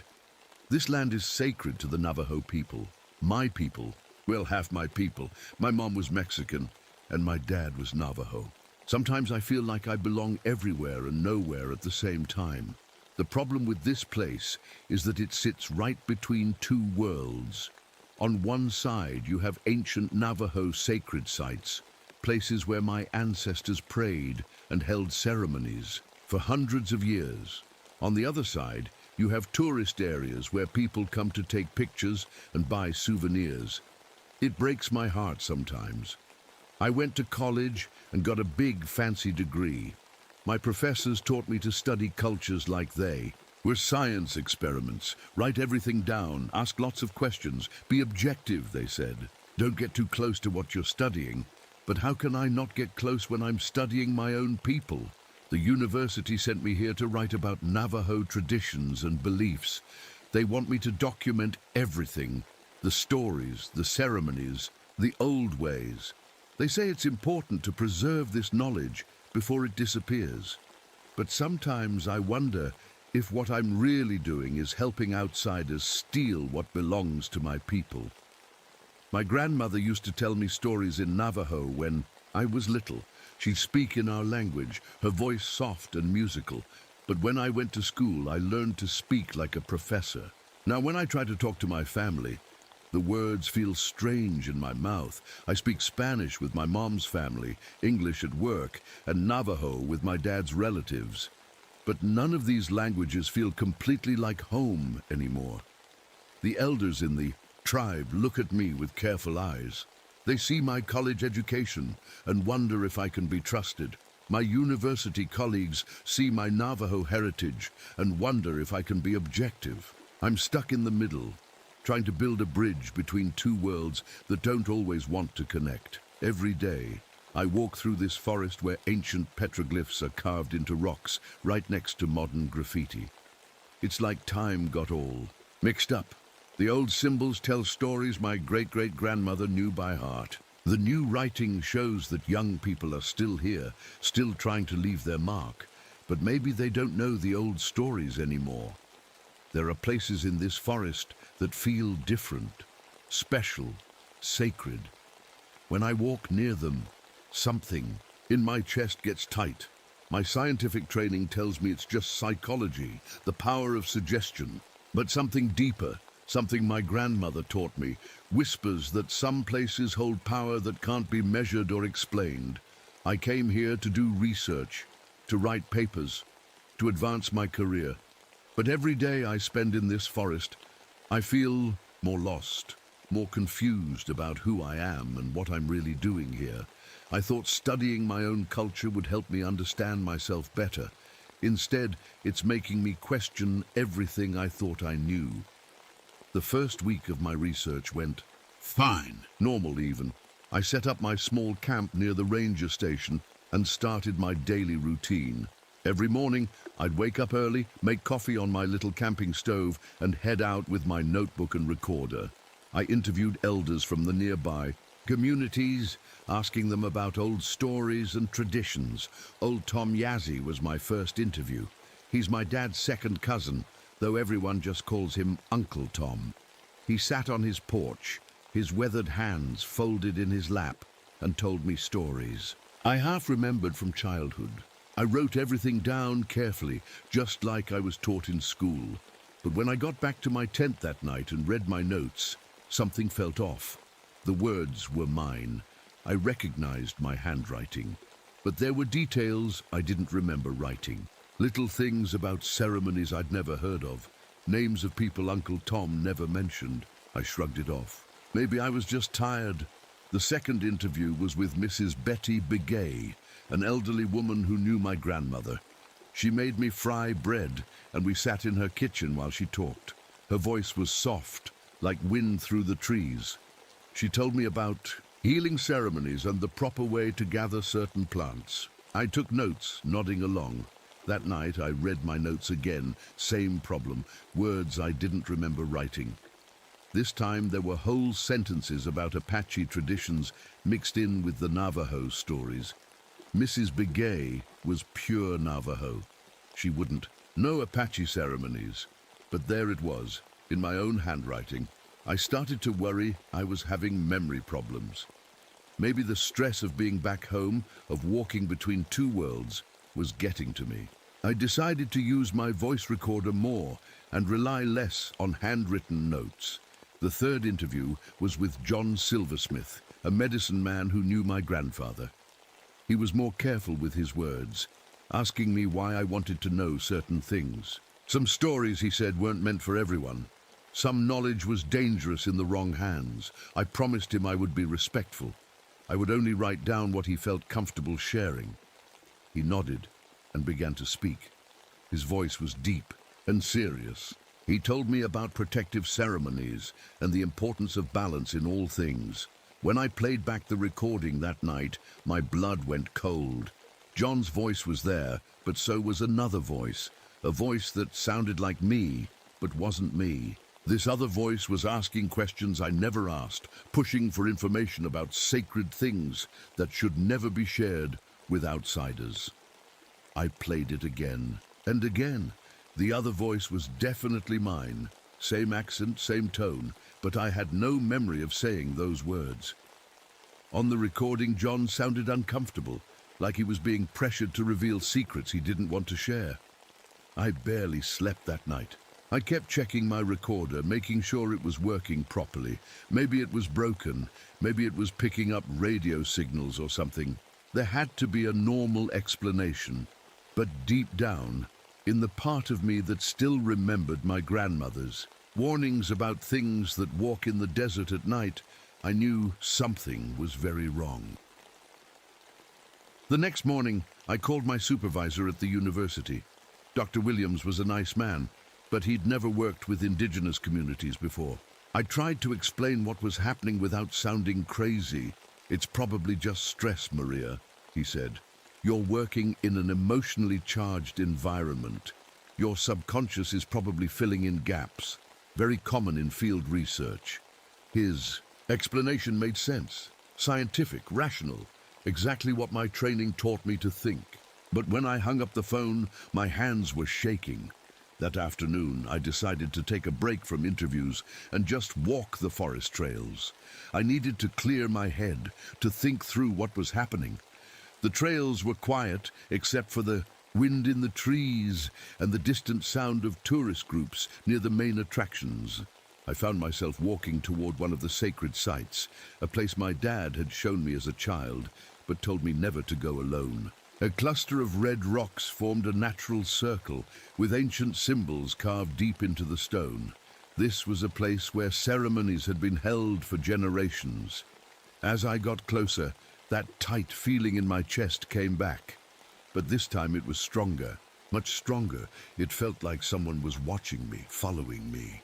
I turned around several times, but the trail behind me was empty. I should have left then. Every instinct I had was screaming at me to walk away, but my scientific curiosity won out. I approached the rocks and began to examine the petroglyphs, taking photos and making sketches. That's when I heard it, a voice speaking in Navajo.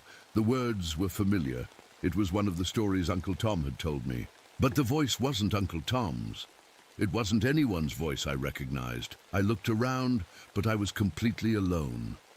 The voice seemed to be coming from everywhere and nowhere at once. It continued the story, adding details I'd never heard before, mixing in words from other languages I couldn't identify. I ran. I'm not proud of it, but I ran all the way back to my camp, my heart pounding so hard I thought it might burst. I sat in my tent, trying to catch my breath, trying to convince myself that I'd imagined the whole thing. But when I opened my notebook that night, there were new notes written in my handwriting. Notes about what I'd seen at the sacred site. Notes about things I'd never observed, written in a voice that didn't sound like mine at all. I didn't sleep well that night. Every time I closed my eyes, I heard that voice speaking in languages I couldn't understand. When morning came, I made myself a strong cup of coffee and decided to read through all my notes from the beginning. Maybe I could figure out what was happening to me. I spread everything out on my small camping table. 3 interviews, dozens of pages of notes, and hours of recordings. I started with Uncle Tom's interview, reading each page carefully. The first page looked normal.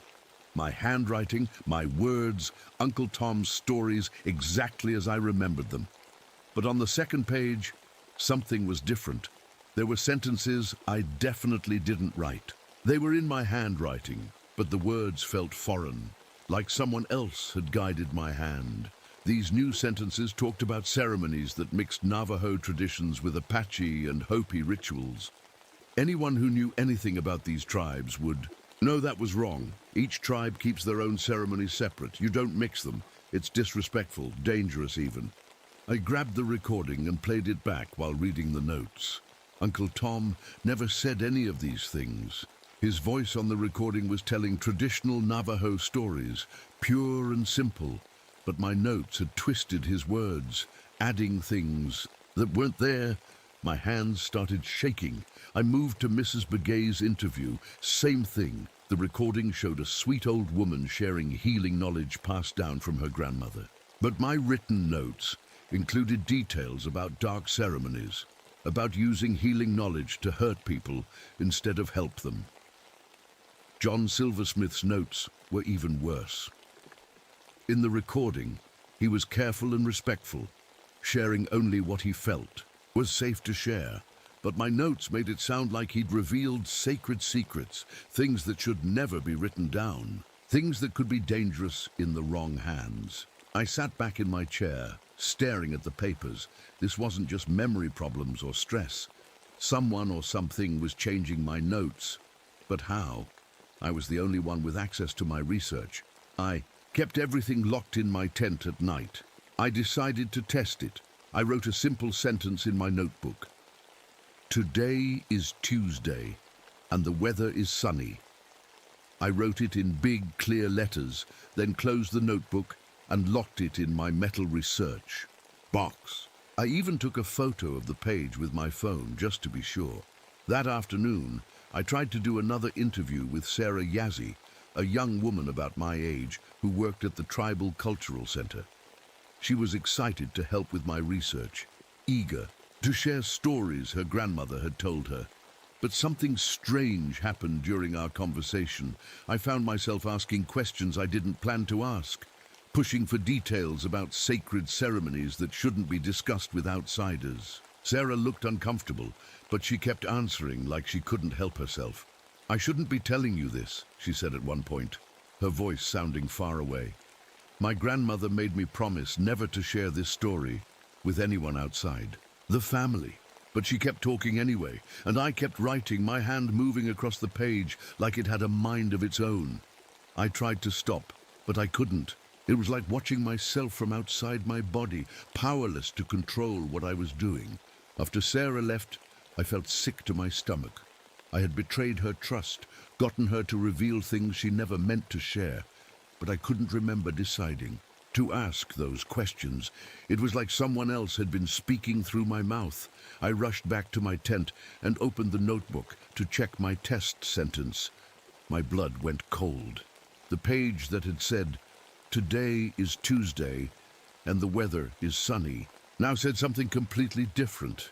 The old ways are dying and the new ways are lies. The people have forgotten their true names and their true faces. Soon all will be forgotten, and I will be all that remains. The handwriting was mine, but the words felt like ice in my chest. I checked the photo on my phone. It clearly showed my original sentence, but the notebook had changed. I called my dad that night. I needed to hear a familiar voice, someone who might understand what was happening to me. He listened quietly as I tried to explain, without sounding crazy. "Maria," he said finally, his voice serious, "you need to be very careful. There are things in that forest that don't like people digging up old knowledge, things that feed on stories and memories." "Dad, I'm a scientist. I don't believe in—" "Your grandmother always said you had the gift," he interrupted. "The ability to see things others can't. but gifts can be dangerous if you don't know how to protect yourself. He told me about cleansing ceremonies, about protective prayers. Part of me wanted to laugh. I had a PhD. I was a modern, educated woman. But another part of me, the part that remembered my grandmother's warnings, listened carefully to every word. The next morning, I found more changes in my notes. Entire pages had been rewritten overnight. The new text described ceremonies I'd never heard of, using words from languages I didn't speak. But somehow, I could understand every word, like the meaning was being planted directly in my mind. The worst part was that the new notes were getting more detailed, more specific. They included names of people, dates of ceremonies, locations, of sacred sites that weren't supposed to be written down anywhere, knowledge that could be used to hurt people if it fell into the wrong hands. I realized I was becoming a threat to my own people.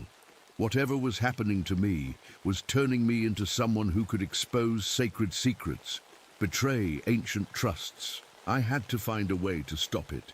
But first, I needed to understand what I was dealing with. I decided to visit my great-aunt Rose, my grandmother's sister. If anyone would know about the old stories, the warnings about things that lived in the desert, it would be her. As I drove to her house, I noticed something in my rearview mirror. A figure walking on the road behind me, keeping pace with my truck, even though I was driving 30 miles per hour. When I looked back, the road was empty, but in the mirror, the figure was still there, getting closer. I pressed harder on the gas pedal, but the figure in the mirror stayed the same distance behind me. It looked like a person, but something about it was wrong. The way it moved was too smooth, too fluid. And its face. I couldn't quite see its face, but I knew it was looking right at me.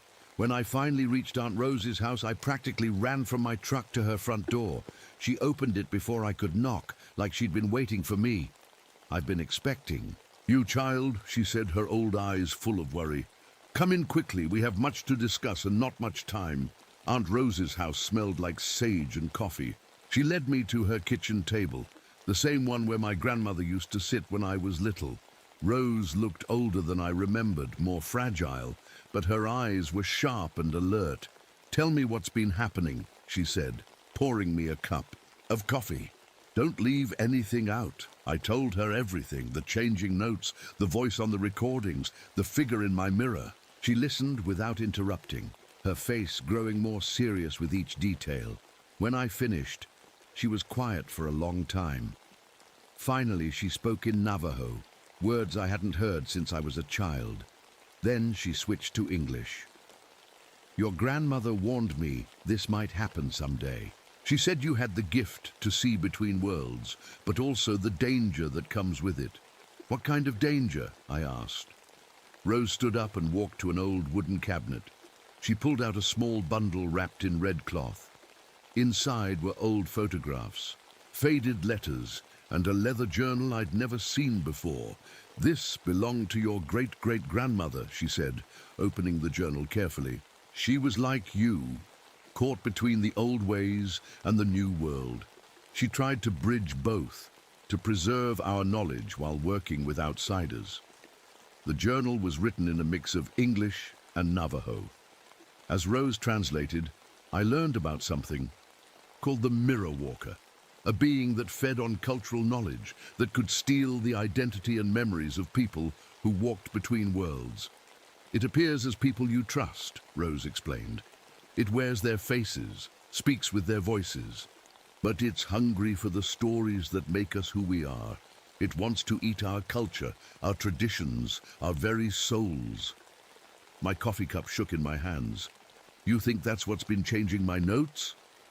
"I think it's been using you," Rose said quietly. "Getting stronger every time you write down our stories. Every interview you do feeds it more power." She showed me more pages from the journal. My great-great-grandmother had drawn pictures of the Mirror Walker. In one drawing, it looked like a normal person. In another, it was a shadow with too many faces. In the last drawing, it was wearing her face, but the eyes were empty and cold. "What happened to her?" I whispered. "She fought it," Rose said. But the fight cost her everything. She had to give up her research, her work with the universities. She spent the rest of her life protecting our people from the knowledge she had. Accidentally helped the Mirror Walker gather. I felt sick. All my research, my interviews with the elders, I had been feeding this thing information about my own people. Information it could use to hurt them. How do I stop it? I asked. Rose closed the journal and looked at me with sad eyes. First, you have to see it for what it really is. It's been hiding, working through you, but it's getting stronger. Soon, it won't need to hide anymore. As if her words had summoned it, I heard a knock at the front door. Rose tensed, her hand gripping my arm. "Don't answer it," she whispered, but the knocking continued, patient and steady. Then I heard a voice calling through the door, my own voice. "Aunt Rose, it's me, Maria. I know you're in there. We need to talk." I stared at Rose in horror. I was sitting right here in her kitchen, but my voice was coming from outside, calling. To us, like nothing was wrong. "Please, Aunt Rose," the voice continued. "I'm confused and scared. I need your help." It sounded exactly like me. The same accent, the same way I pronounced certain words. If I hadn't been sitting in that kitchen, I would have believed it was really me outside. Rose grabbed my hand and pulled me toward the back of the house. "We have to go, now." But as we reached the back door, I heard footsteps on the back porch too. Another voice, also mine, calling softly. "Aunt Rose? I'm really scared. Something's been following me. Please let me in." We were trapped. The Mirror. Walker was outside both doors, wearing my face, speaking with my voice. Rose pushed me into a small closet and squeezed in beside me. "Be very quiet," she breathed in my ear, "and whatever you hear, don't believe it." Through the thin closet door, I heard the front door open. Footsteps came into the house, moving slowly through the rooms. But they weren't normal footsteps. They were too light, like someone floating just above the floor. "Aunt Rose," my voice called out closer now. "I know you're here. I can smell the sage you burned for protection. But it won't work against me, not anymore." The voice was changing. It still sounded like me, but there was something wrong with it now. Too smooth, too perfect, like someone had recorded my voice and was playing it back. "I've learned so much from your little Maria," the voice continued. "All her interviews, all her notes. The elders trusted her, told her things they shouldn't. Now I know all their secrets. I wanted to scream, to run out and fight this thing that was wearing my face. But Rose held me tight, her old hands surprisingly strong. The footsteps came closer to our hiding place. I could hear breathing, slow and deliberate, like the thing was trying to smell us out. "I know about the ceremonies," my voice said. Right outside the closet door. "I know about the healing songs, the protection prayers. I know which plants are sacred and which ones are dangerous. I know the true names of the spirits." The door handle turned slowly. Rose and I pressed ourselves against the back wall of the closet, barely breathing. "Most importantly," the voice whispered, "I know how to use all this knowledge to hurt people instead of help them. The old ways can become weapons in the right hands." The closet door swung open. I expected to see myself standing there, my own, face twisted with evil. But the doorway was empty, just darkness and cold air that made my skin crawl. "Where are you hiding, little anthropologist?" the voice called from somewhere in the house. "Don't you want to see your research put to good use?" Rose grabbed my arm and pointed toward the back door. Moving as quietly as we could, we crept out of the closet and through the kitchen. The Mirror Walker's voice was coming from the front of the house now, but I could feel its attention, like invisible eyes watching us. We made it to the back door, but as Rose reached for the handle, my voice spoke right behind us. "Going somewhere." I turned around and saw myself standing in the kitchen doorway, but it wasn't really me. The face was perfect, exactly like looking in a mirror. But the eyes were wrong. They were too dark, too empty. And when it smiled, I saw that its teeth were too sharp. "You've been very helpful, Maria," it said in my voice, but I don't need you anymore. I have everything I need to destroy your people from the inside out. The thing wearing my face stepped closer.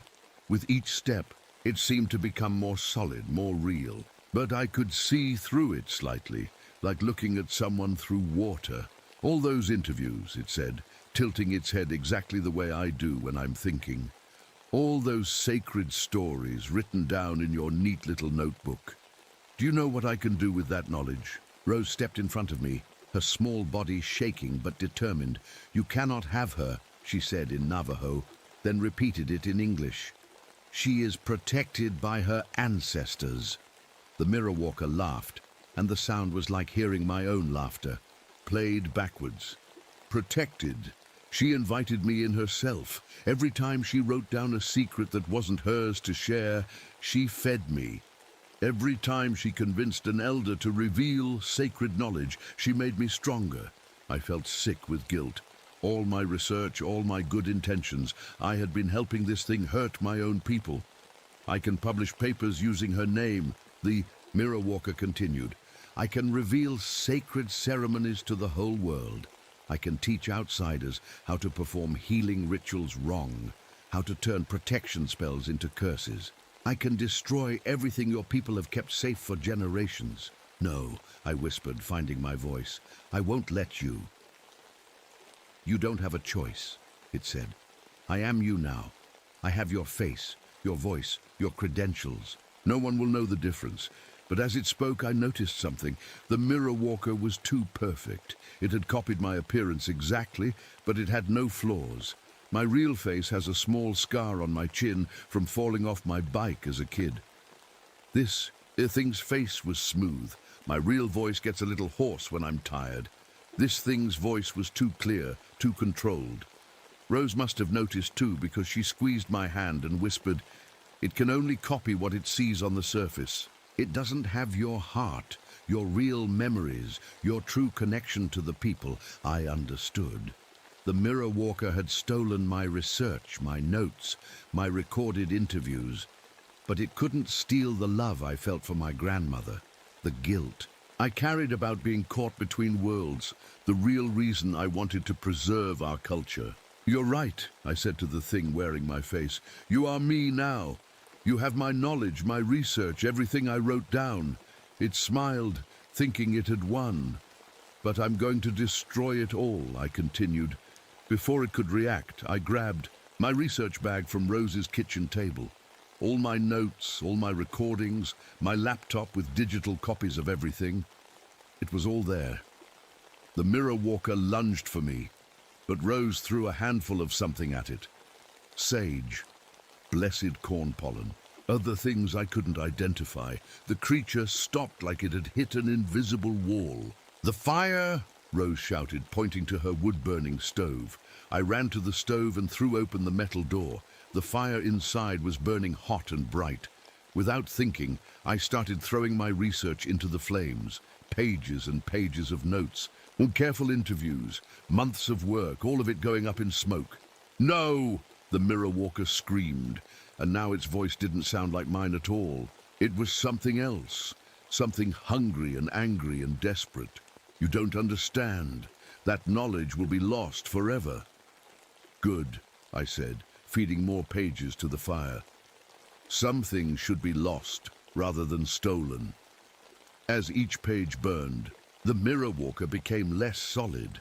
I could see through it more clearly now, like it was fading away, but it wasn't giving up. "Your career," it hissed. "Your degree, your reputation, your future. You're throwing it all away for what? Superstition, old stories that don't matter in the modern world." For a moment, I hesitated.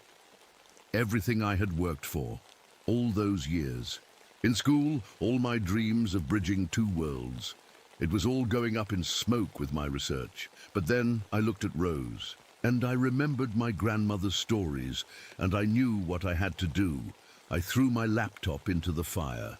The plastic melted and sparked, but the flames consumed it. My voice recordings, my digital notes, my photographs of sacred sites, all of it destroyed. The Mirror Walker let out a sound like wind through a broken window. It was becoming transparent, its stolen face flickering like a bad television signal. "This isn't over," it whispered. "There are others like you, others who think they can serve two masters. I will find them. I will use them." "Maybe," I said, watching the last of my research burn. "But you won't use me." The creature gave one final scream, and then it was gone. Just empty air where it had been standing. Rose and I stood in her kitchen, breathing hard, surrounded by the smell of burning, paper and melted plastic. My life's work was now just ashes in her stove. "I'm sorry, child," Rose said quietly. "I know how much that research meant to you." I nodded, feeling empty, but also somehow clean, like I had washed off something dirty that I hadn't even known. "Was there? What do I do now?" I asked. Rose smiled, and for the first time since I'd arrived, she looked hopeful. "Now you do what your great-great-grandmother did. You protect our people. You make sure their stories stay safe. You learn the difference between preserving culture and exploiting it." Over the next few days, I visited each person I had interviewed. I apologized for the questions I couldn't remember asking, for pushing them to reveal things they shouldn't have shared. Most of them were understanding. They had felt something wrong during our talks, they said, but hadn't known how to explain it. I resigned from the university research project. My supervisor was confused and disappointed, but I couldn't explain the real reason without sounding insane. I told him I had realized the ethical problems with the research and couldn't continue in good conscience. The official report said I had suffered from stress and exhaustion, that my research data was unreliable due to my emotional involvement with the subject matter. My academic career was over before it really began, but I found a new purpose. I started working with tribal elders to help them document their own stories, in their own way, for their own people. Not for university papers or outside researchers, but for the children and grandchildren who needed to know where they came from. I learned to speak Navajo properly again, not just the academic version I had studied, but the real language of my family. I learned which stories could be shared and which ones needed to stay within the community. I learned the difference between preserving culture and stealing it. Sometimes, late at night, I still worry about the Mirror Walker. It said there were others like me, other people caught between worlds who might accidentally invite it in. I watch for signs, listen for stories of researchers whose work becomes contaminated with knowledge they shouldn't have. I keep my grandmother's picture on my desk now and Rose's phone number in my pocket. I remember that some bridges between worlds are worth building, but others are dangerous for everyone involved.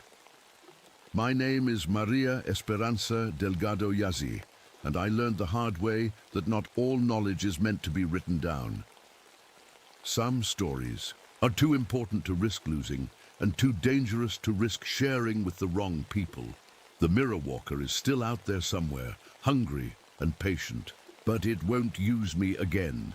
I know now that the most important knowledge isn't found in books or research papers. It's found in the hearts of people who remember who they are and where they come from. And that's a story that can never be stolen.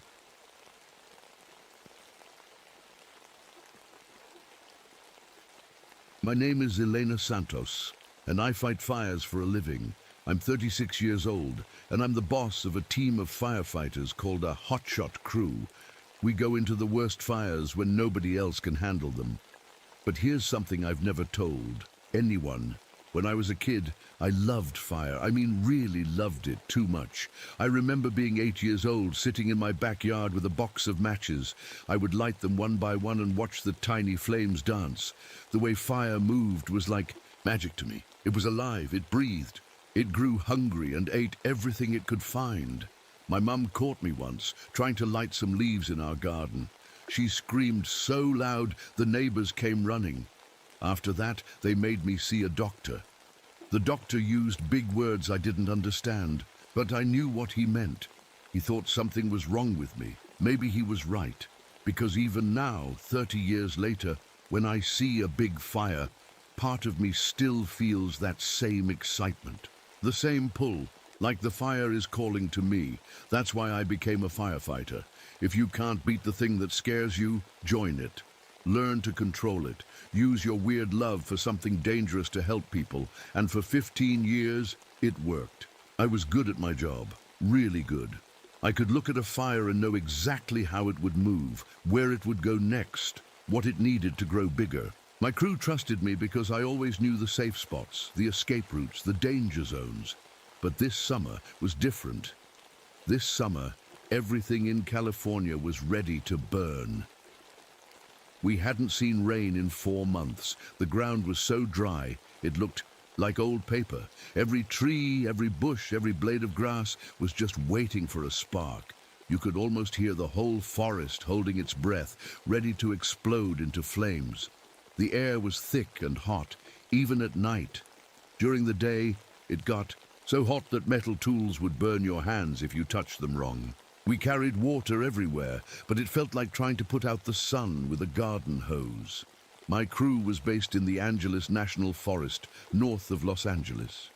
Beautiful place, full of tall trees and rocky hills.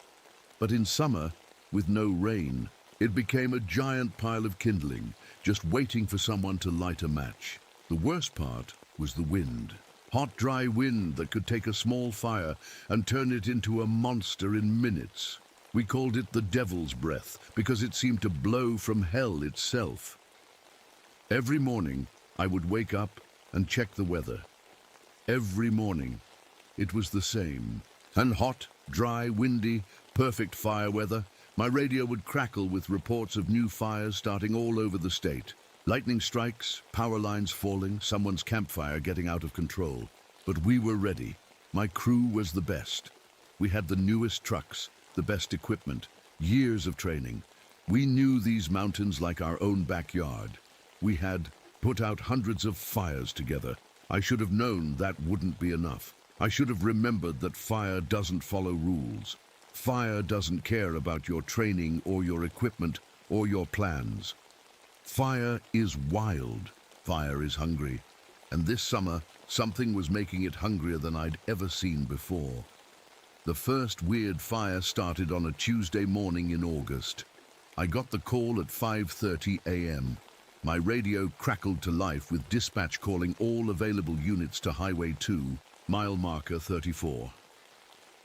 Small grass fire, probably from a cigarette, the voice said. Should be easy. But when we got there, I knew something was wrong. The fire was burning in a perfect circle. Not the messy, spreading shape fires usually make. A perfect, round circle like someone had drawn it with a compass. That's odd, said Jake, my second in command. He'd been fighting fires for 12 years and had never seen anything like it. We set up our hoses and started spraying water. The fire went out like it was supposed to. We soaked the ground, checked for hot spots, did everything by the book. The whole thing took maybe 30 minutes, but as we were packing up, I noticed something that made my stomach drop. The burned area was bone dry, completely dry, like we had never put any water on it at all. Hey, Jake, I called. Come look at this. He walked over and knelt down, touching the burned ground with his glove. That's impossible, he whispered. We just dumped 500 gallons of water here. I tried to think of a good reason. Maybe the ground was so hot it had turned the water to steam instantly. Maybe there was some kind of chemical in the soil that absorbed water really fast. But deep down, I knew those weren't real answers. The second fire happened 3 days later. This time it was in an area we had cleared just the week before. We had cut down all the dead trees, removed all the dry brush, even raked up the leaves. It should have been impossible for anything to burn there, but there it was.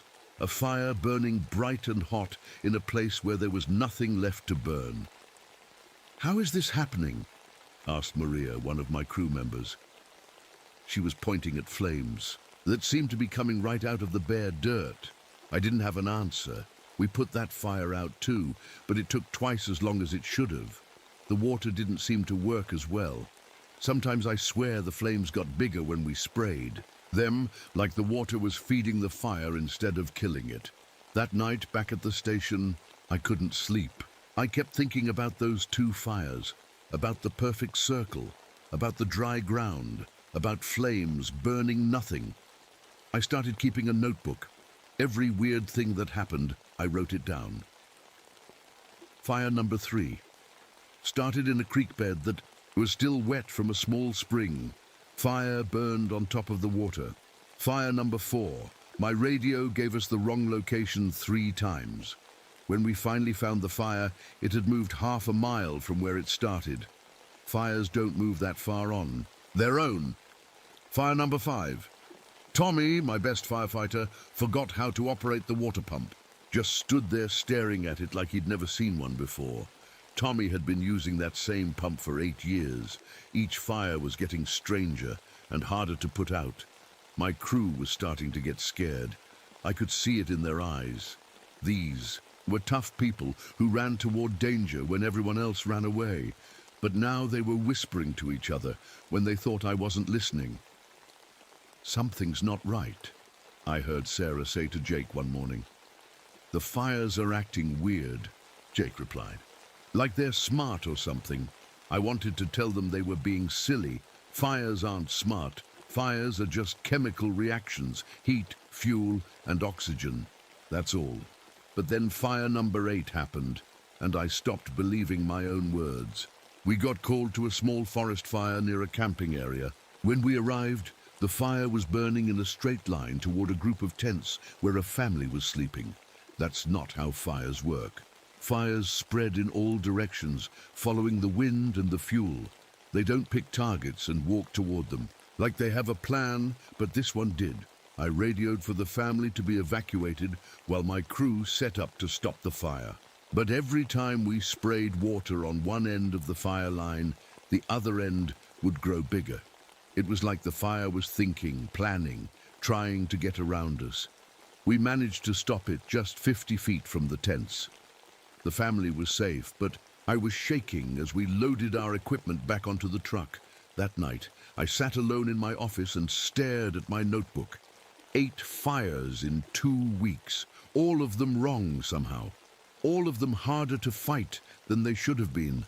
I thought about my childhood again, about sitting in the backyard with those matches, about the way fire had always seemed alive to me. What if I had been right? What if fire really was alive? And what if something out there was making it angry? The answer came to me 3 days later, in the worst way possible.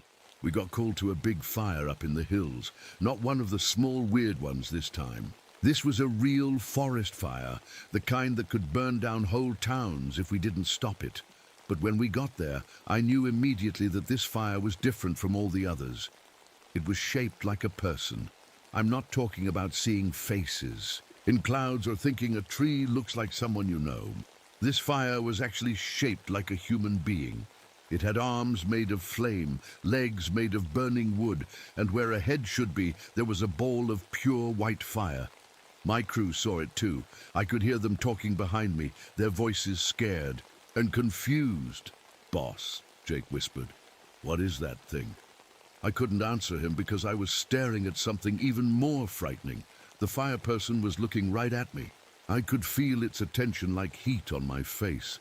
Then it started walking toward us, not spreading like fire should spread. Walking, step by step, like a person taking a stroll through the woods. Where its feet touched the ground, new fires started.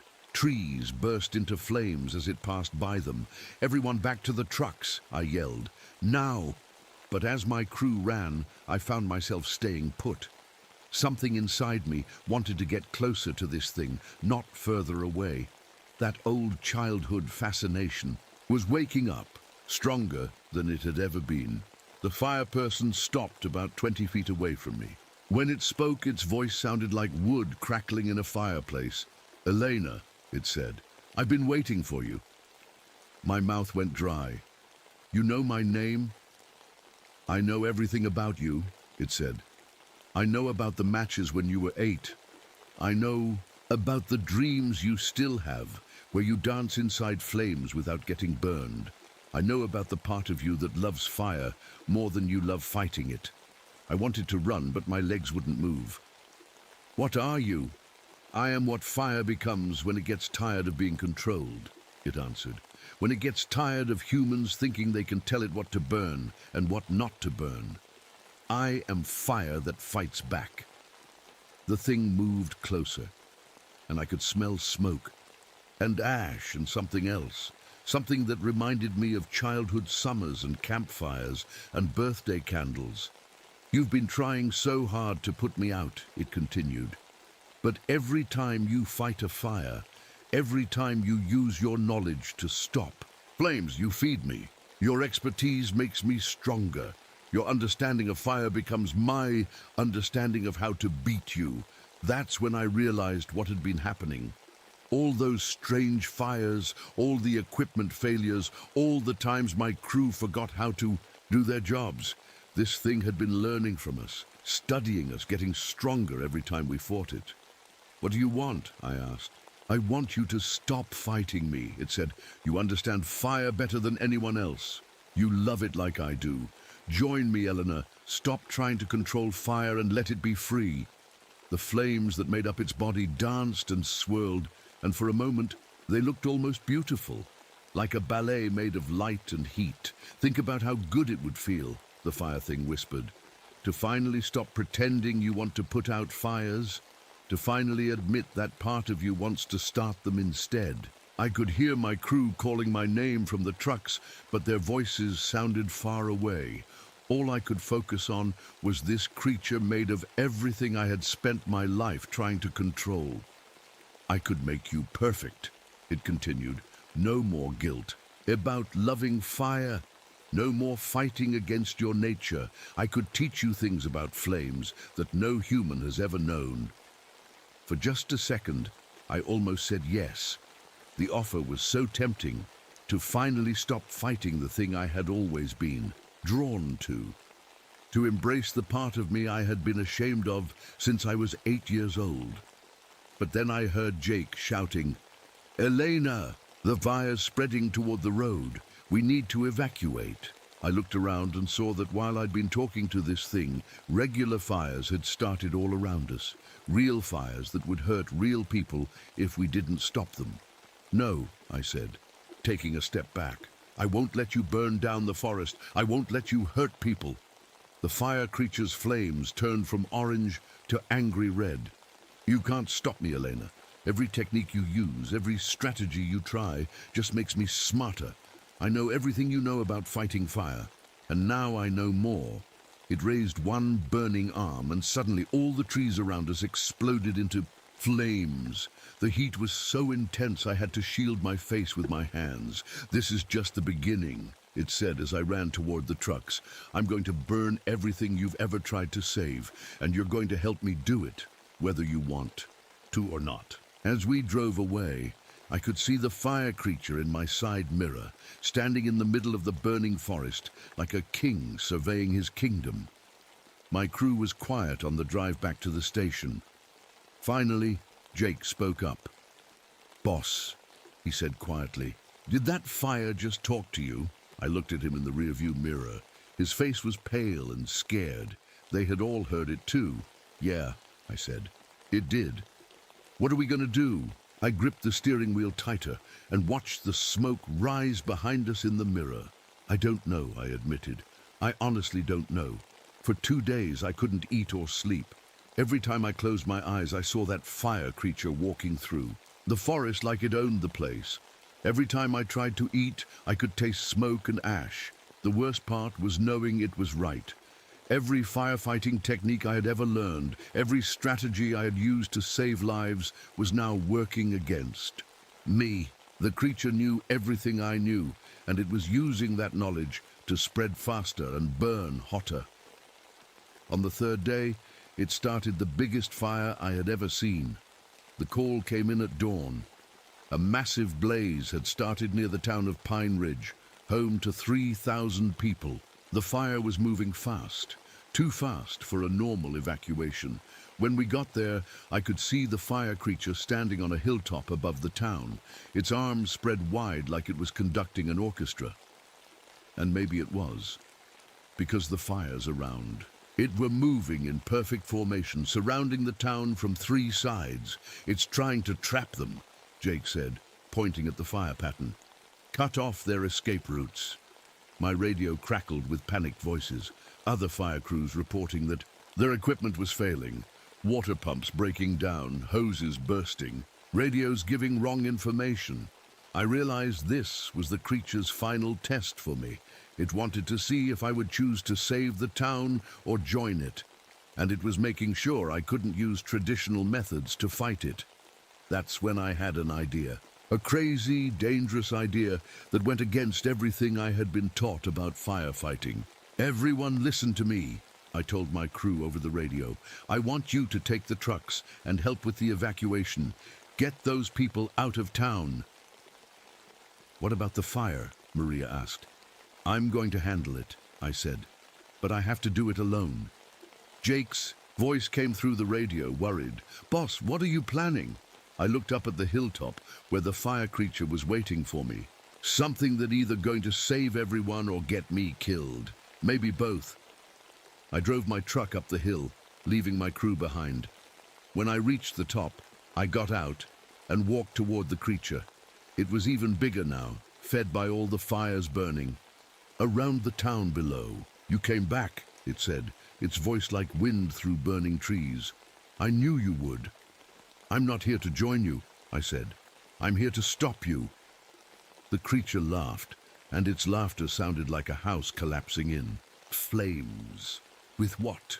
Your hoses don't work on me. Your water just makes me stronger. Your knowledge is my knowledge now.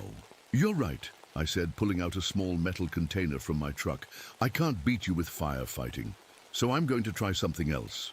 Inside the container was gasoline, lots of it. The fire creature tilted its burning head, curious. What are you doing? Instead of answering, I started pouring gasoline in a wide circle around myself. Then I took out a match. You said you wanted me to stop fighting fire, I said. Well, here's what I think about that. I lit the match and dropped it on the gasoline. The circle of fire sprang up around me, but instead of running, I stayed inside it. The flames licked at my boots, my clothes, but I didn't move. The fire creature stared at me, confused. What are you doing? You'll burn yourself alive? Maybe, I said, but here's the thing you never understood about me. I don't just love fire, I understand it. And I know that fire needs fuel to live. Without fuel, it dies. I started walking toward the creature, staying inside my circle of flames. You've been feeding on my firefighting knowledge this whole summer. Every time I tried to put out a fire, you got stronger. But what happens if I stop fighting you? What happens if I stop feeding you what you need? The creature backed away from me, and I could see something I had never seen before in its flames. Fear. You can't, it said. Fighting fire is who you are. It's what you've done your whole life. No, I said, still walking forward with flames dancing around me. Loving fire is who I am. Understanding fire is who I am. But fighting it, that was just a job. I reached into my pocket and pulled out my firefighter's badge, the thing I had carried for 15 years, the symbol of everything I had worked for. I dropped it into the flames around my feet. The fire creature screamed, a sound like 1,000 trees falling at once. As my badge melted, I could see the creature getting smaller, weaker. You see, I said, watching it shrink, you weren't feeding on fire knowledge. You were feeding on the need to control fire, the need to fight it, the need to be in charge of something that was never meant to be controlled. I kept walking forward, and the creature kept backing away. With each step, it got smaller and dimmer. I'm not going to fight you anymore, I said. I'm not going to try to control you. I'm going to do what I should have done a long time ago. I'm going to work with fire, not against it. I knelt down and touched the ground with my bare hands. The earth was hot and dry, ready to burn, but instead of trying to wet it down or clear it away, I did something different. I started a small, controlled fire of my own. Not a wild, hungry fire like the creatures. A careful, planned fire that would burn away the dry brush and dead wood. But leave the healthy trees alone. The kind of fire that forests needed to stay healthy.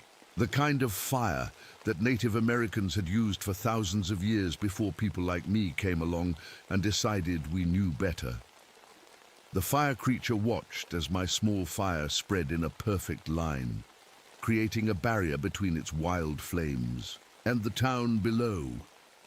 "This is impossible," it whispered, its voice getting fainter. "You can't control fire by not controlling it." "I'm not controlling it," I said, standing up and brushing dirt off my hands. "I'm understanding it. There's a difference. My controlled fire spread faster than the creature's wild one, cutting off its fuel and creating safe zones around the town. Within an hour, the creature's fire was contained, trapped in a small area with nothing left to burn. The fire creature itself was now no bigger than a person, its flames dim and weak. "You've killed me," it said sadly. "No," I replied. "I've just stopped feeding you. Fire doesn't die, it just changes. Find something else to burn, something that needs burning." The creature looked at me for a long moment, then nodded. It walked to the edge of a dead forest, full of diseased trees that were hurting the healthy ones around them. "Maybe this is better," it said quietly, and stepped into the dead wood. The diseased trees burst into flames, but this time the fire was different, cleaner, more natural. It burned away the sick trees and stopped at the healthy ones, just like forest fires were supposed to do. I watched until the creature was gone, transformed into something that belonged in the forest instead of fighting against it. Then I walked back down the hill to where my crew was waiting. My crew was quiet on the drive back to town. They had watched the whole thing happen from below. They had seen me walk into a circle of fire and come out unburned. They had seen the wildfires suddenly turn into controlled burns that saved the town. But most importantly, they had seen the fire creature disappear. "Boss," Jake finally said as we pulled into the station, "what happened up there?" I turned off the engine and sat in the cab for a moment, thinking about how to answer. "I'd learned something," I said finally. "I learned that sometimes the best way to fight something is to stop fighting it." 2 days later, the investigators came. They always do after big fires. They ask questions, look at evidence, try to figure out what went wrong and what went right. But this time was different. The lead investigator was a serious woman named Captain Rodriguez. She sat across from me in my office with a thick folder full of reports.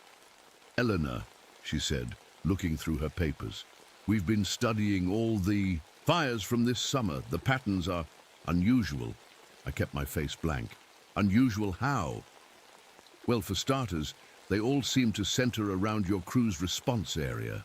And the burn patterns don't match normal fire behavior." She pulled out some photographs. "Look at this one. Perfect circle. This one burned in a straight line. This one seemed to move against the wind." I looked at the photos and nodded. "Fire can be unpredictable." "Yes, but there's something else," she continued. "We interviewed other firefighters who worked these fires with you.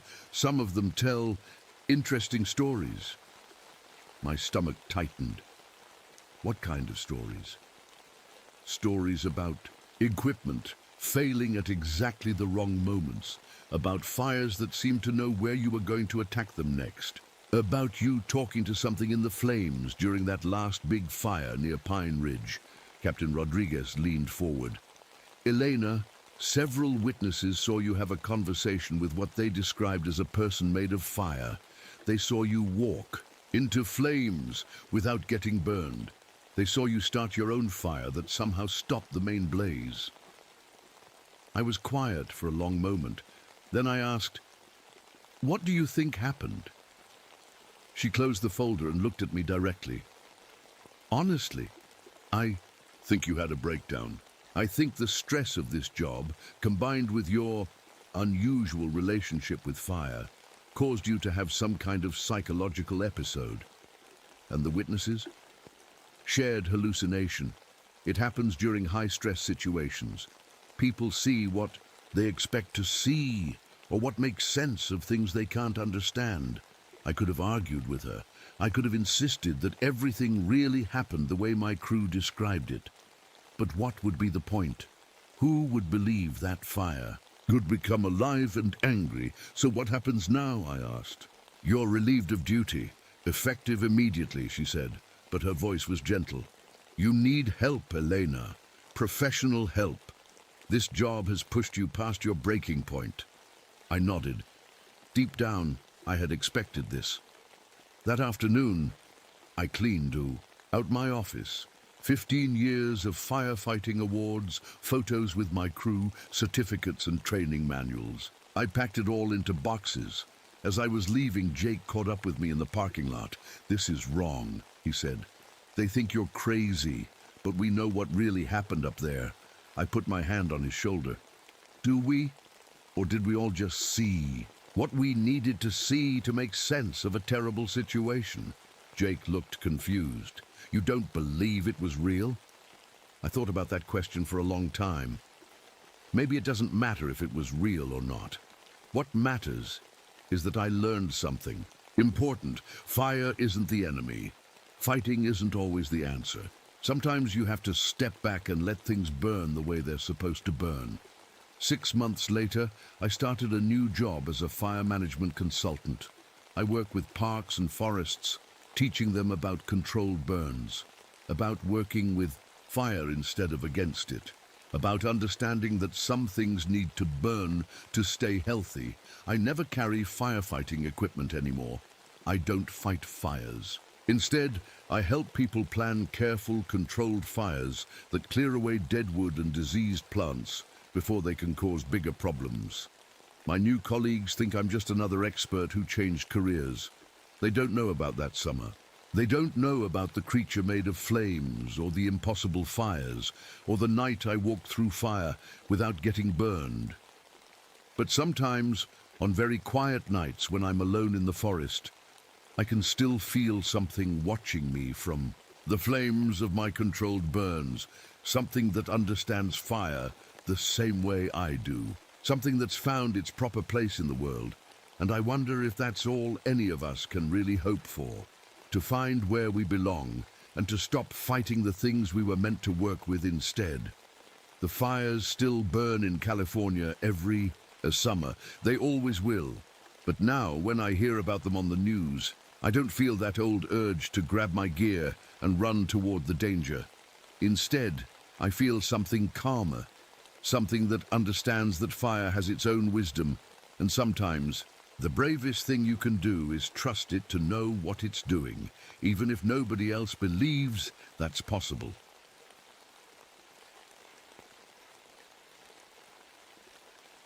Tatend.